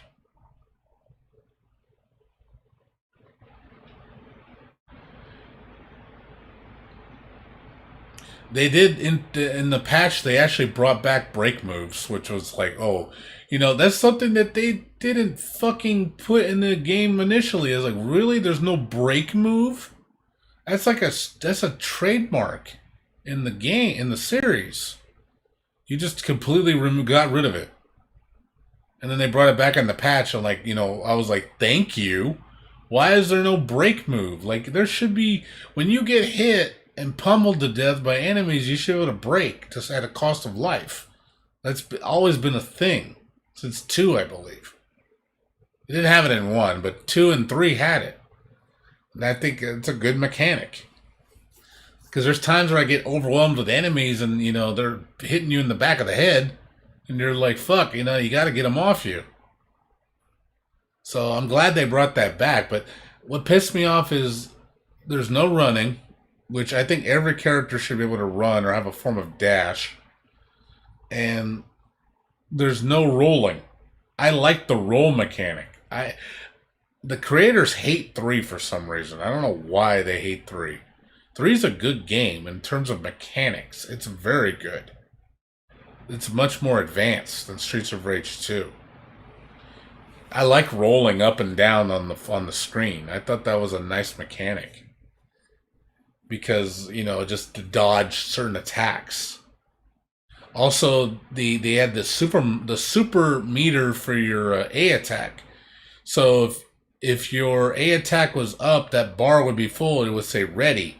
So if you use that, it would take away the bar, and then you had to wait like 15 seconds or so for it to build back up. So you couldn't abuse it, but it didn't hurt your life. But if you did the move when your bar wasn't ready, it would take life away. So it was a choice. I actually liked that. I was like, that's neat. Like that's actually a pretty cool mechanic. Why did you take that out? I don't know why. The creators think 3 is a terrible game. They really don't like 3 at all. Like that's why do you think the whole game is based off 2? Like almost everything is a page out of 2. And even some 1. But they had nothing from 3. Like gameplay wise, there's nothing from 3. There was even like special moves in 3. Like, I mean, come on. It's like, why do you guys shit all over 3? 3. The only thing bad with 3 was the music was awful. I think we can all agree. Like the music in part 3 is fucking terrible. Like no one likes 3's soundtrack. Like, I don't like it at all. I thought it was awful. And then also, I didn't like how difficult the game was. The game was way too hard. Like, it was hard in the sense of your attacks did jack shit damage. Enemies hit like a truck, and it was really unbalanced. Like it felt poorly balanced. Like the your damage to your damage taken to damage received ratio, damage taken to damage output was just really poor. Like you look at two's damage felt right, and then three's damage just feels off. And there's a lot of bullshit in three. Like there's some stuff that you will just get creamed in three. Especially you put it in Maniac mode. Oh my god, Maniac on that game is evil. Especially on the English version. Like the American version is even harder than the Japanese version.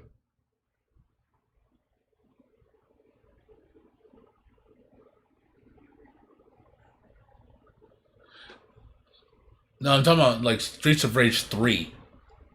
On the American version, on Maniac, God, I can't even get through the first stage because it's just too hard.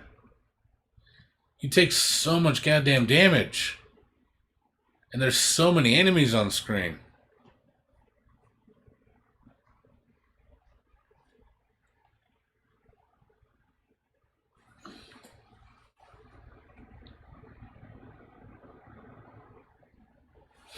I only played Streets of Rage 4 up to hard.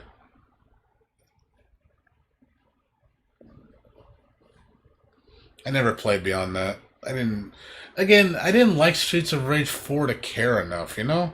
I only beat Streets of Rage 4 twice. You know another thing I was disappointed about in Streets of Rage 4? And I know some people probably won't agree with me. I didn't really care for the soundtrack. The soundtrack felt mediocre.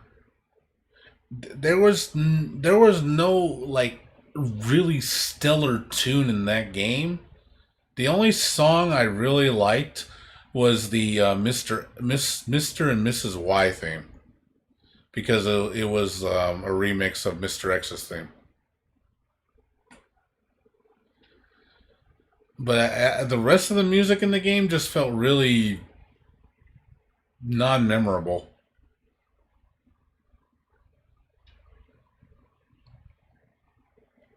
You listen to a lot of the songs of Streets of Rage 4, none of them stand out particularly like, oh my fucking god, like that's a banger.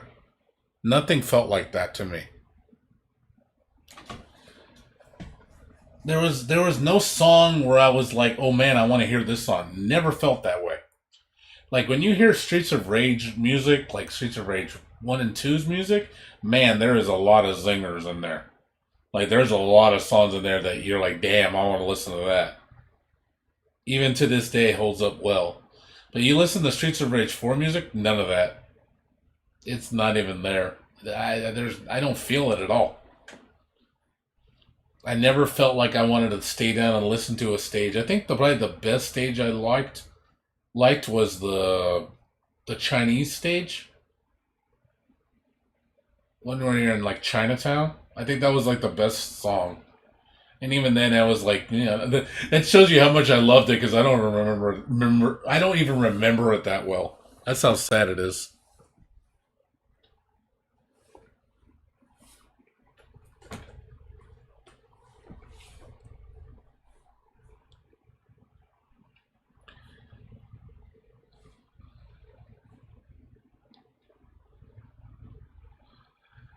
Oh, you want the good boat music, man? Streets of Rage. I think it's Streets of Rage one's boat music, or also one in remake. Oh man, that theme's awesome. The boat song in there is really good. Streets of Rage remake has an amazing soundtrack. Holy crap, there are so many good songs in that damn soundtrack. I would say 75% of that soundtrack is amazing. Like, there's only a few tunes I didn't really care for, but most of those fucking sound amazing. Like those are, and they're good. They're really good remixes.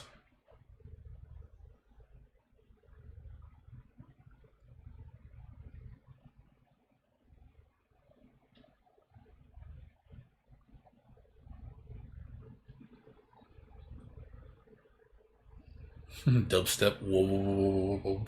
I'm gonna do whoa, whoa, whoa, whoa, whoa, whoa. Not a particularly a big fan of dubstep. Like I'll listen to it. I'm just not a particular fan of it. My heart lies with rock and metal. I'm a big rock and metal person. But I do like other genres. I just more partial to rock and metal.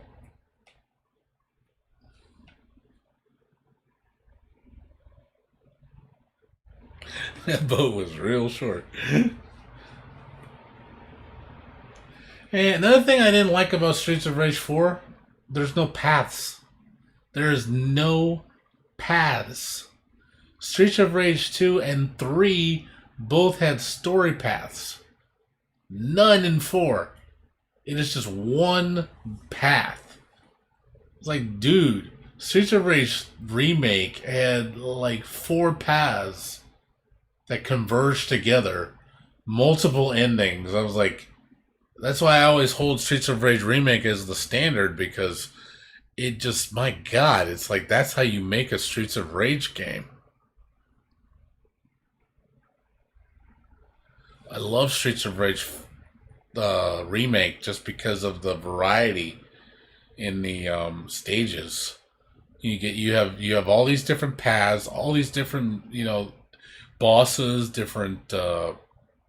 You get to see all the levels from all the games, even the ones on the Game Gear. For God's sakes, they even ported that and turned it into a Genesis level, which was like that's cool.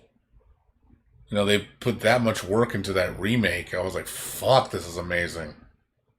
Like, that's how you do it. Like, seriously, I wish Streets of Rage remake was officially licensed by Sega. Because if they actually would have had the team, actually had Sega's blessing to work on that game and actually release it, that shit would have sold like hotcakes. Charged like 15 bucks, people would have bought that shit.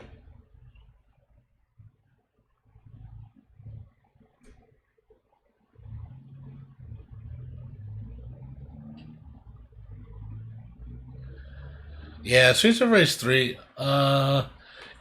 yes, Sherlock, I do believe that Streets of Rage 4 was rushed. I wholeheartedly believe that. I think the game was not finished. There was too much missing. There's too much like there's just stuff that's just needs to be in there as a quality standard, and it's just missing. Like I said, gameplay mechanics are missing. Quality of life changes are missing. Again, there's not multiple paths. With the story. It just come on. You could have did way better than this. Like it seems like most of the budget went into the graphics, like most games do. I love how it looks. Visually, it looks good. It plays good. Like the moves come out. It's responsive. I just don't like the mobility. The mobility is terrible. Whereas, Streets of Rage Remake's mobility was fucking amazing. See, I could play Streets of Rage Remake again. I've played it multiple times. I'd play it again. That game is at least fun. But yeah, well, Streets of Rage 4, it's alright. I hope the DLC adds a bunch of improvements to make the game a lot better, because they did say they're making a DLC for it. So maybe I will get my wish where they implement, story path branching. They add like running and rolling, stuff like that. Quality of life changes.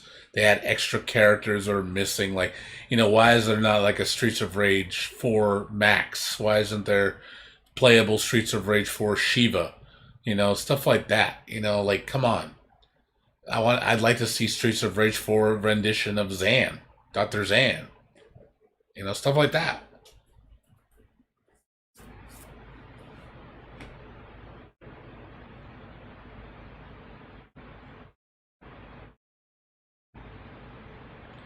Yeah, like I said, I like stuff like that where you have choices. It's nice to have choices.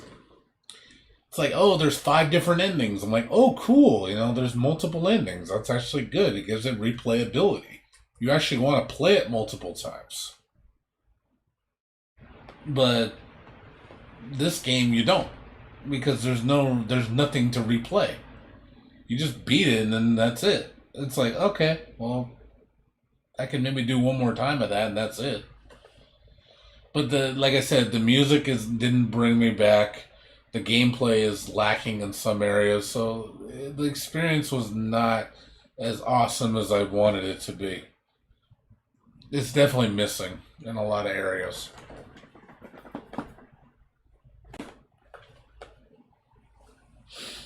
But I'm hoping the DLC adds something to the game because it needs something. It's just missing too much, and that's what bothers me.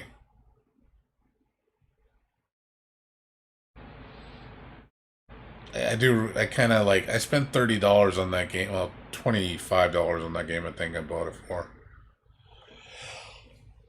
And I was pretty disappointed with my purchase. It just sucks. Sucks when your favorite franchises get ruined, or they just aren't as good. You know, what game are they gonna ruin next that I like? You know, it's like, are they gonna ruin? Guilty Gear Strive is the next one on the chopping block. I hope it doesn't get ruined. But what are you gonna do next? You're gonna bring back like a game like my favorite RPG, Grandia, and make a new one and just butcher the shit out of it, and just go, what the fuck happened? Like, I hope that doesn't happen. I always get worried that stuff like that happens. It's like, hey, Sega, you're gonna make another Skies of Arcadia, right? Because I'd love to see another Skies of Arcadia, and they bring it out as a piece of shit. It's like, oh god, what did you do to it?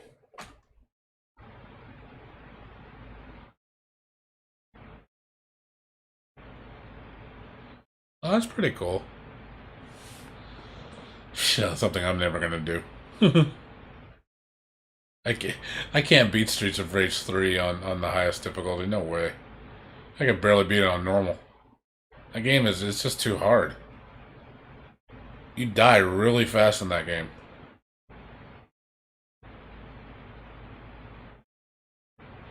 And the fact that you only have 2 continues. You get like, I have to purposely put it on 5 lives just to have a chance. Yeah, I know if I played it now, I'd probably get my ass whooped because I haven't played it in so long. I don't remember it that well. You only get 2 continues out. That's standard for Streets of Rage. Streets of Rage 2 is the same thing.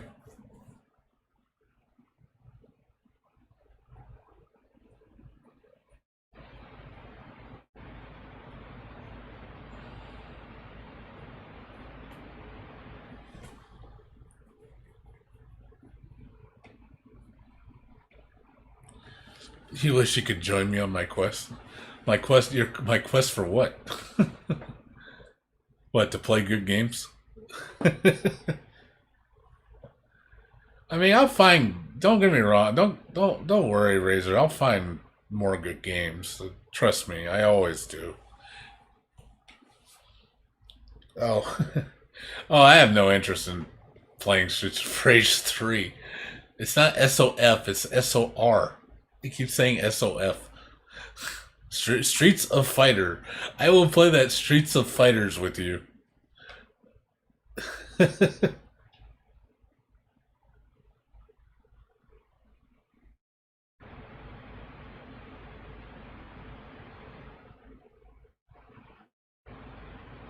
yeah.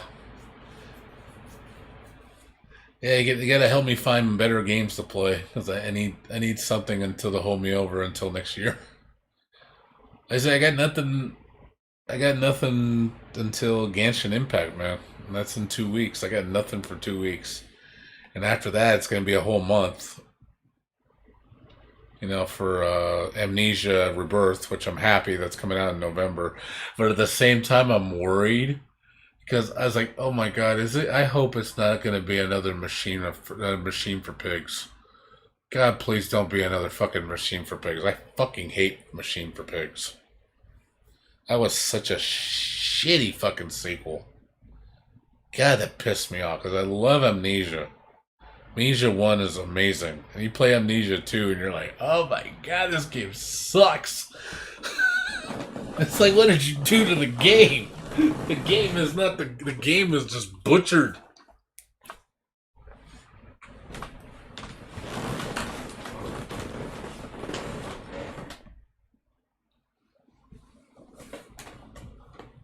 What the hell is this hot cookie shit? Why not Machine for Horse? It's not Machine for Horse, Machine for Pigs. That's what the subtitle of the game is. But yeah, it's terrible. Because they got the same people that worked on a game called Dear Esther. The Chinese something. I forgot the name of the company, but something Chinese. I forgot what it's called, but anyway, they helped work on the game, and the game basically became a walking simulator, like really bad walking simulator. They took out all the gameplay elements that made the first game special, and they just completely butchered it down to just a walking simulator. And I was just like playing it. I was like, oh my fucking god! I'm just bored to tears. I couldn't wait till I got to the end and beat it. The only reason I played it is because I like Amnesia. And that's sad. I had to push myself through it in pain just to go, oh god, I just want this to end.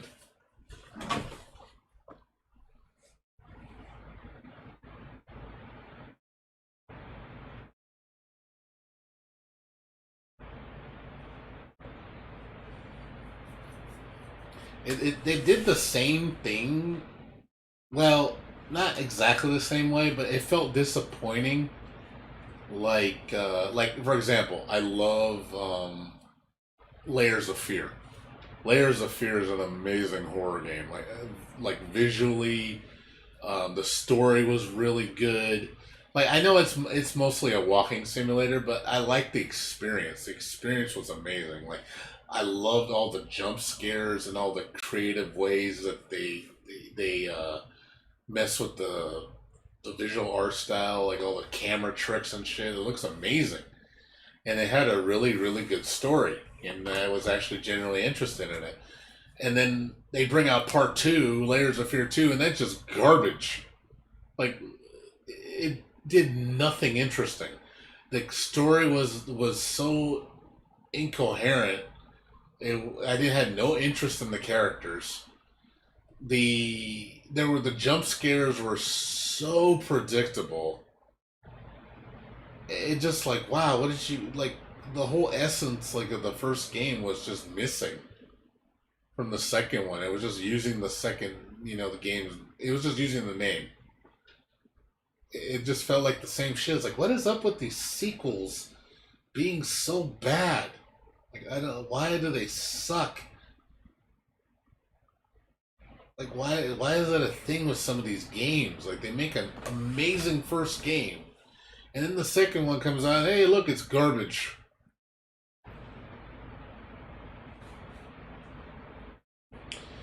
I don't know. I don't know what it is.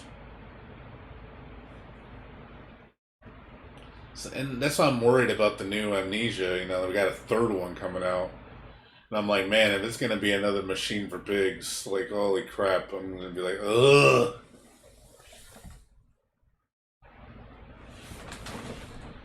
I don't know. I just don't know sometimes. Something definitely gets lost. That's for sure. There's a lot of games, sadly, that mess up in sequels. They either try something new or they just do the same exact thing and do nothing different. So it's just playing it safe. It's like, oh look, it's the same exact game as the first one, just not as interesting. And then people get bored.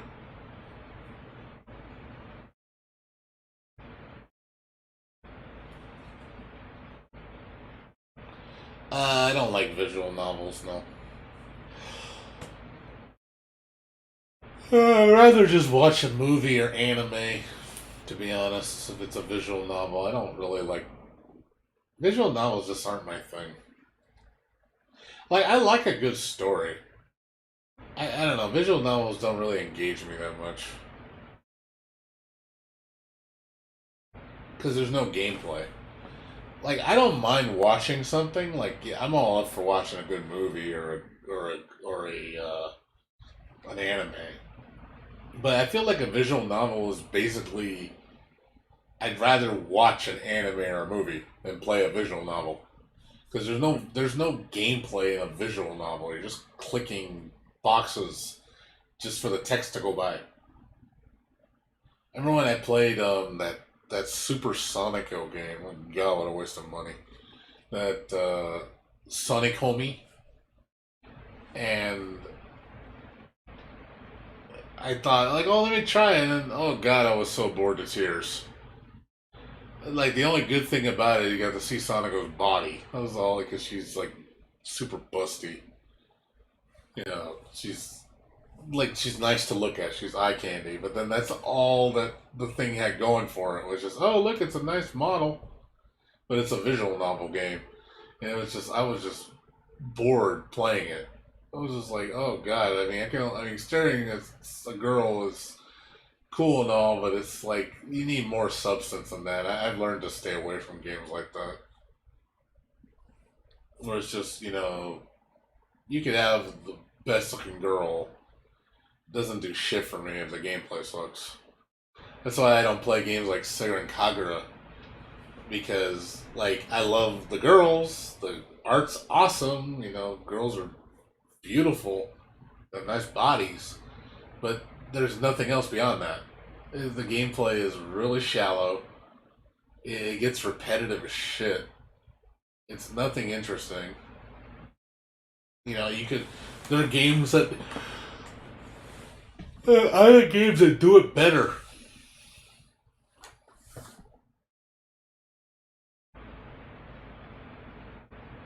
Yeah, I heard about 13 Sentinels.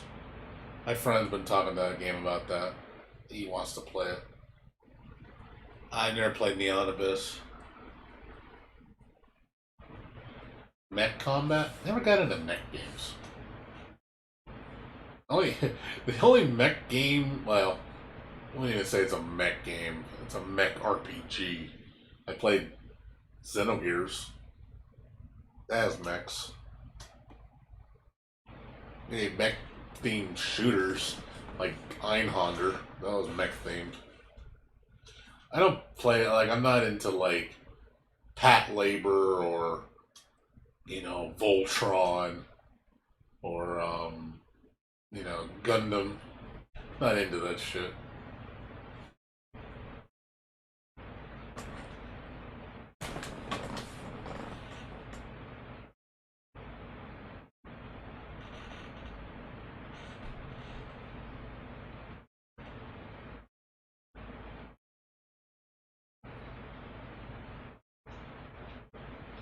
Well, yeah, I mean, I'm sure there are. It's just, there's just genres that there's going to be some genres that you just don't care for, and I think that's perfectly normal. Like, I don't like sports games. Like, you'll never catch me playing a sports game, like, ever.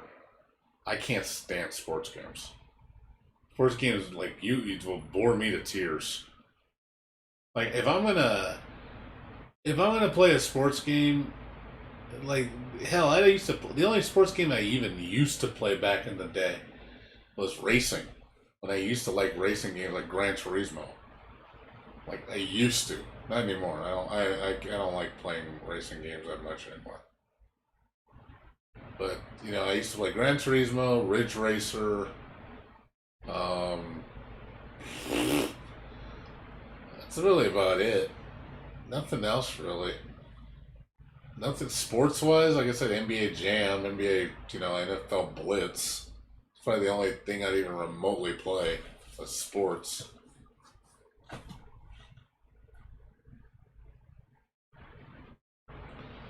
I played Mike Tyson's Punch Out and Super Punch Out. Those were fun. I didn't mind those games. More arcadey. But it's just I don't know, just sports just don't do anything for me. It's like if you tell me to play a sports basketball game or play actual sports, I'd rather play actual sports. I'd rather play real basketball than play a basketball game on a system.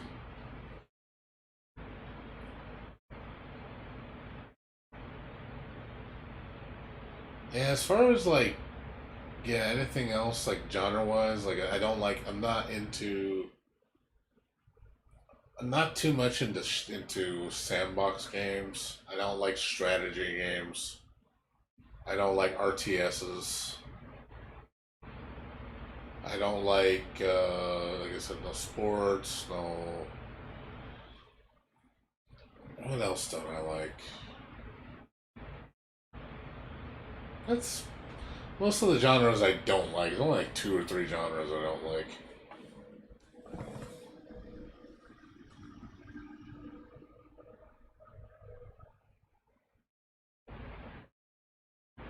Not into mech games, no. Not into mech games. I don't. I never even watched. I never even liked mech animes. I don't watch any of that shit. The only mech anime I even watched like back in the day was Voltron.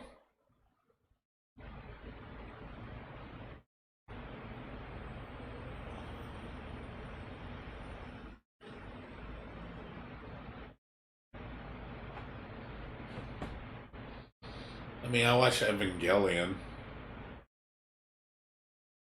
I mean, everybody watched Evangelion back in the day. That was like that was the anime. But you know, I don't. It's just I don't know. I never was big on mechs. I mean, Power Rangers. I used to watch that. Super Sentai. Those are fun.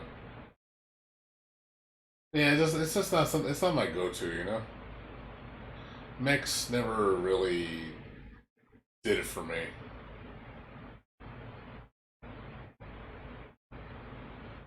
Yeah, there's too many Gundams. There's way too much Gundam. I would never get into Gundam. You don't have to worry about it. I don't watch. I don't like. I don't like mechs. So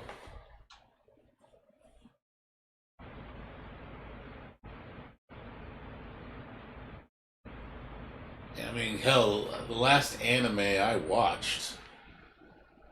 The last anime I sat down and watched was shit. What did I watch? Castlevania. I watched the last third season. That was it. I mean, I saw glimpses of interspecies reviewers because I do want to watch that show. Like that show is hot. Um, yeah, I don't go out of my way to watch anime anymore. Really, I used to. There's too much. Oddworld's an interesting game. It's weird, that's for sure. It's kind of like a, it's kind of like a puzzle game. It's almost like a puzzle platformer.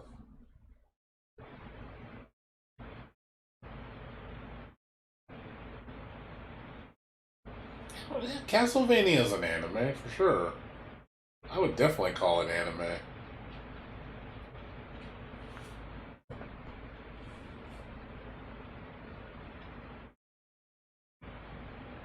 This looks pretty anime to me.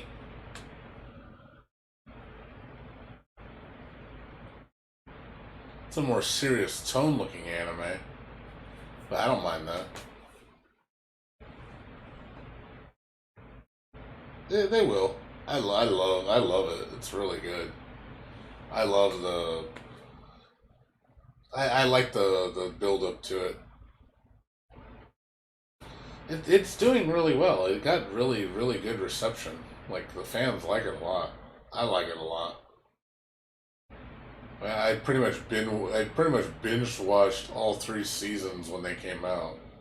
First season came out, it was only 4 episodes. Second was 8 episodes, and I think the third season was 12 episodes. I think, or 11, something like that. And I binge watched all of them in the day because I was just like, oh man, I gotta watch this. You know, because it's just good. It's enjoyable. Kind of reminds me of like Berserk.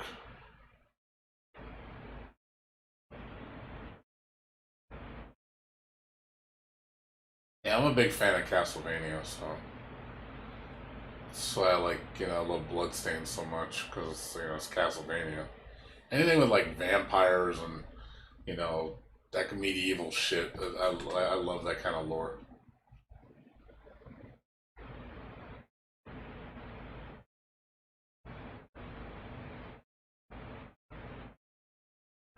the, the beer is better than.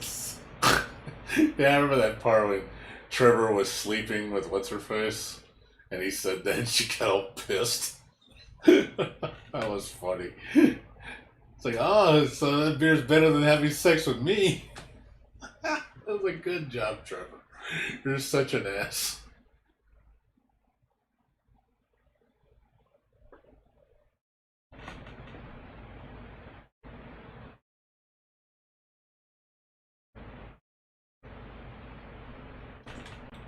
There was a lot of chemistry with the characters. I like the relationship with Trevor and Alucard because it was like they just talk so much shit to each other, but I like it though. It gives them a kind of a chemistry. You like it. It gives the characters a lot of personality. Like they have substance.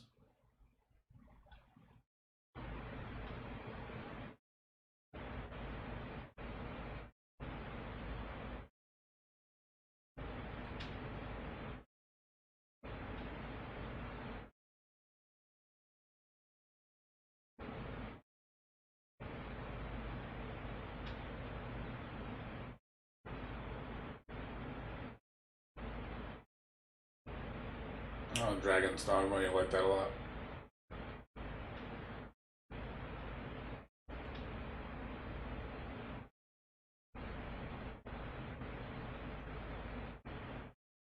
Oh, nice. That's cool.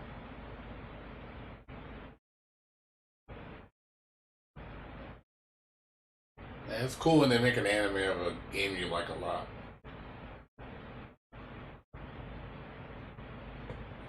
Shit. I know an anime I want of. Well, there's a lot of there's animes of games I want that'll never happen. Just because I just know they won't because they're not popular enough. I'll never get my full blown Guilty Gear anime. I'll never get my Ease. Well, there is an Ease anime. It's just not like how I would want it. I would like an actual Ease anime based on like the newer style. Like I said, that old style is like retro as shit. Ease anime. It's cool. I still want to watch it, but I know it's really really fucking retro.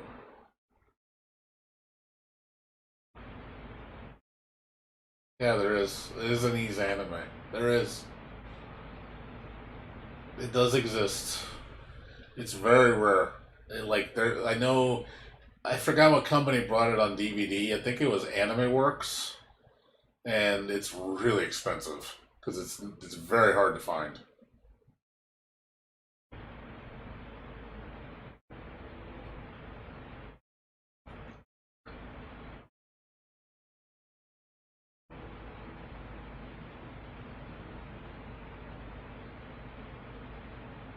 Oh, PSO. Yeah, PSO's cool. I used to play Fantasy Star. Oh, I was a big I played the shit out of Fantasy Star online. Fantasy Star Online One.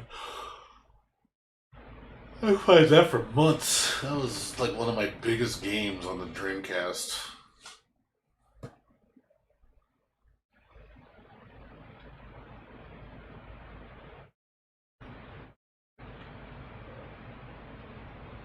Yeah, kind of like that. Yeah, that old school Dragon Ball art style, like really old.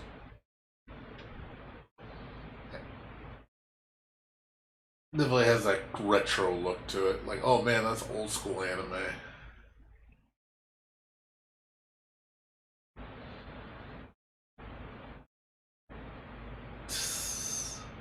I probably did.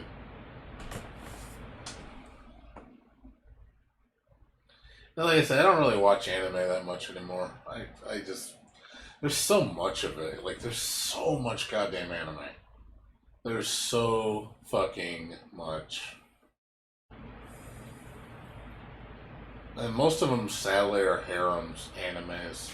And I used to love harem animes back when they weren't so, oversaturated. Now it's just way too many harem animes. It's like, oh my god, like, it's so played out. I mean, there's some good ones, don't get me wrong. I've seen some pretty good ones, It's like, oh, this is actually kind of funny, and, that one. I like comedies. I do like lighthearted comedy animes.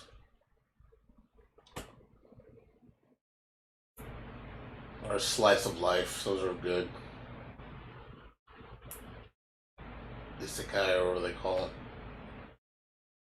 I know that's another one that's popular. It's like based on like online games. I think it's Isekai. I think that's what they call it. There's a lot of those. Yeah, because my first obviously was Sword Art Online.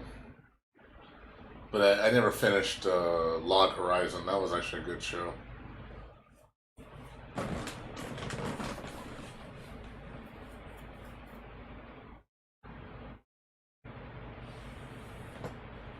Alright, Razor Luck. You take care, man. Good seeing you again. You come by whenever you like. Listen, I'll probably be back streaming like on Friday and Saturday. I'll be streaming all night. So. Oh, ReZero? I know that. I've heard of that series. So I'll probably, like I said, I probably won't stream till Friday. When I stream that game called Dark, and I'll probably finish up. I'll finish up something. I don't know. I need to go through my library again and see what I have available to play. Because after Dark, I don't know what else to play. Oh man, I hate when I don't have. See you later, dude. Peace out. I hate when I don't have shit to play. Nope, I didn't finish Persona. The grind was getting on my nerves. That's one thing I just don't like about Persona. It's too grindy. Like you have to grind so goddamn much.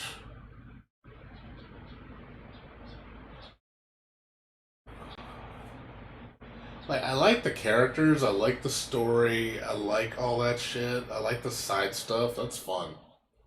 But man, just constantly running in a circle up a labyrinth that has X amount of floors, like 15 floors or whatever. Fucking hell, dude. That gets annoying. And having to do it multiple times. Like, oh look, because you're eventually gonna run out of items, you're gonna run out of healing, you're gonna have to stop. Go back into town and then do it again when start over, and then it's like, oh god, here we go again, going through the floors again. It loses its charm after a while. It starts to, and you're just really just rinsing and repeating the same fights over and over.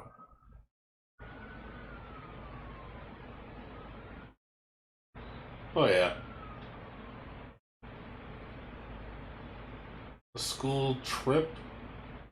Yeah, I did this. You're talking about when they were in the tent? Is that what you're talking about?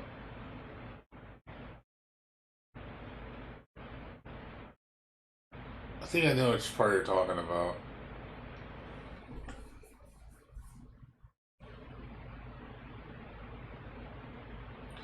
Oh, the club. I know no, I haven't gotten there yet, but I know what you're talking about because I watched the anime. I know exactly what you're talking about. I watched the whole anime series. I know which scene you're talking about. I know that one's really funny.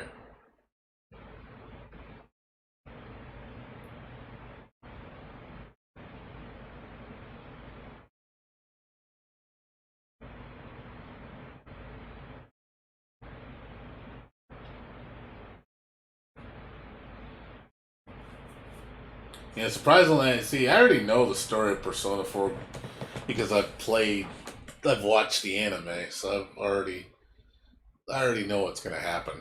I already know who the villain is. I know the story, so it's not like the game just covers it a little bit more detail. So in this kind of sense, the game kind of ruined it for me. The anime kind of ruined it for me. I don't know Golden stories that well because I just know about Mari, but I know she's kind of like an extra thing about the game.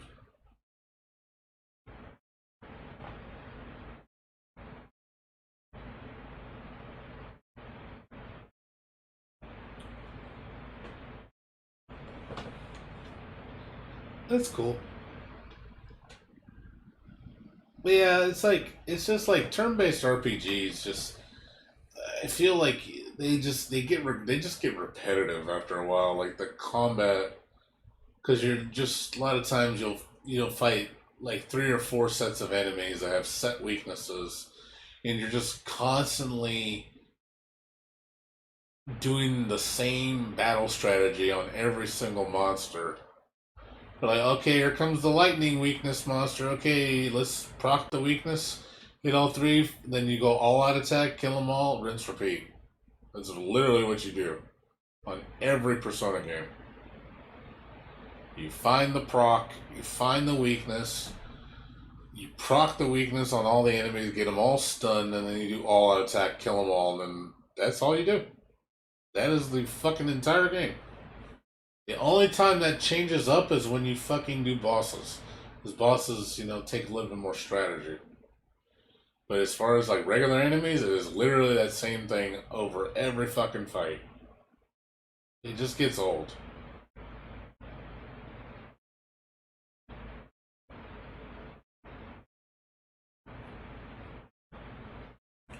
I want to play Persona 5 Royale. I hope they release it to PC because I'll definitely buy it. Because I do like I said, I do like the story. I know Persona 5 Royale, they improved a lot of things that aren't so grindy, which is good. I do like the story, I do like the characters, I really do. Like, I love the world. Persona World is awesome.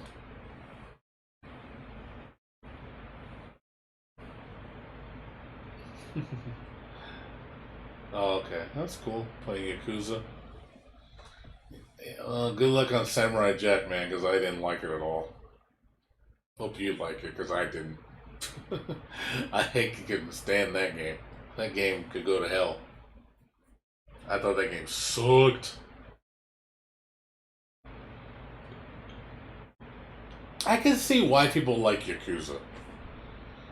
Yakuza, it's like a sandbox game in its own little way. It's like you're playing, like, kind of like a Japanese version of, it's Grand Theft Auto, but in its own way. You do have a lot of choices, which is nice. You go anywhere you want, lots of quests. Like I said, I can see the charm in it. I really can. It has a good story.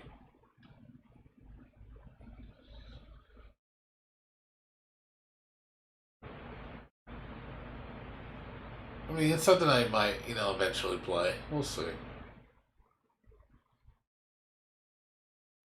It could be something.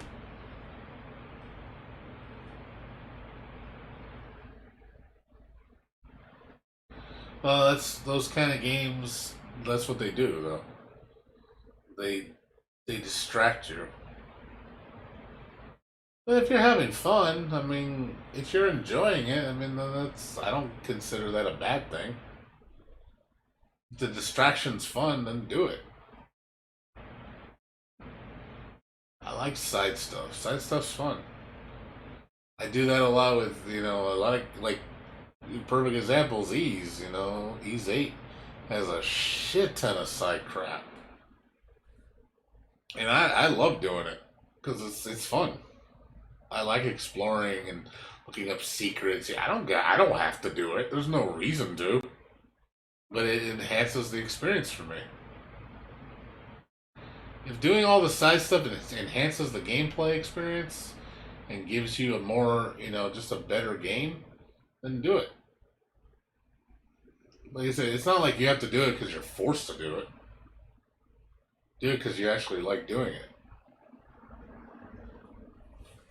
But yeah, don't feel that, now if you're doing it, it feels like a chore, then of course don't do it.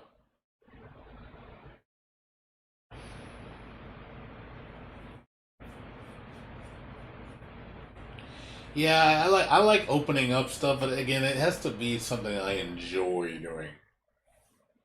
I have to enjoy doing things, like the game has to make me want to do everything. It's not like, well, not in the sense of make me, like it makes me, meaning I want to. Like like you want to do that side quest? Yes, I do. Not because the game's telling me to do it, because I actually want to do it. Like, you want to do this? Yes, I want to do that. Why? Because I want to. Because it's fun. Whether it could be because you get a cool reward, or because you unlock a new area, or because you open up a quest line. It's just, I like that stuff if it's done right.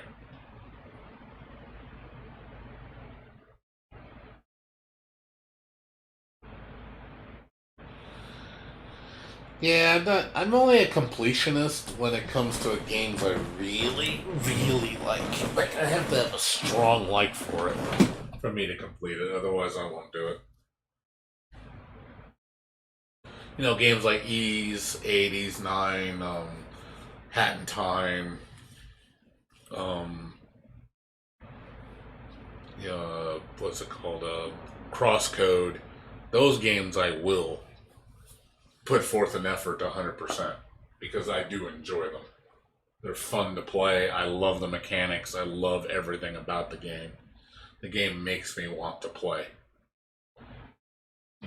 That's I will. But then you got games like Samurai Jack, don't give fucking two fucks about doing anything on the side because the game is not fun to me. It was more, I just want to be done with it.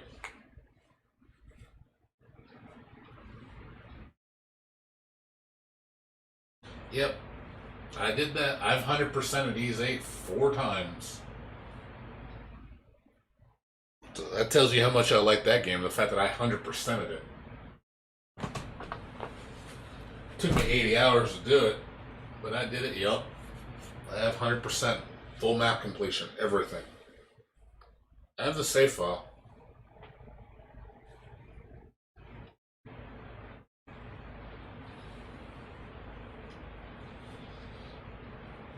Like I said, I usually don't do that unless I really like the game. And Ease 8's one of those games that I love. And I will do the same thing on Ease 9. I didn't 100% Ease 9 on the Japanese one because I couldn't understand certain things because I didn't know how to read the conditions. Because bad translation. I was using my phone to translate and I couldn't understand it, so some quests got lost. So at least with the English version, I'll be able to complete those quests. So I do want 100% Ease 9. I did like 97% on Ease 9, I think, on my first playthrough. No, 95%. So I'm hoping that in my American playthrough, I will get the actual 100%.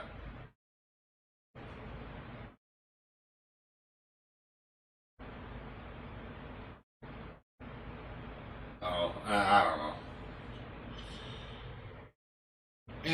I don't care about Samurai Jack, so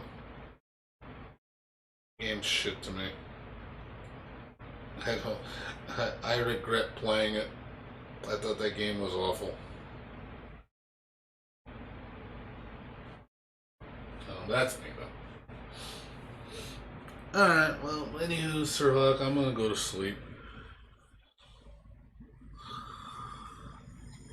I guess you rest. It's already 6:15 in the morning. I was supposed to go to bed like an hour ago, so I'm gonna sleep in probably today. But I'll see if I come back tonight after work or tomorrow. If I don't come back, then I'll be for sure Friday. Because I wanna Friday and Saturday I'm gonna stream all night since I got 2 days off. So I'll probably play that dark game and then whatever else. I don't know. I don't know what I'm gonna play after dark. I'm gonna have to go through my library and see what to play because I don't know what to play right now. I'm waiting for next 2 weeks. Yeah, it is getting chilly. It's like 65 degrees right now in my room. It's freaking cold. So I'm freezing right now. I have my fans on, but I need to turn them off. It won't get warm till like at least noon. So then it starts getting warm. So, but yeah, like I said, I'll probably be back on Friday night. We'll see. I might play tomorrow or something. If not, I'll just wait till Friday night because, like I said, I'll play Dark and then I'll figure out what else I'm gonna play. I don't know. I gotta look up. I still gotta finish Toast Spell Bubble. I want to get all the story mode done. I'm at the end of that one. That should take me like an hour. We'll see what's up. But thanks for watching, everybody. Sorry I would stay up longer, but I am getting tired. But I will return more than likely Friday. If you guys see me Wednesday or Thursday for some reason, it probably won't be very long. In a couple hours. So, anyways, I will talk to you guys later. You guys take care. We'll see you guys later. Peace out.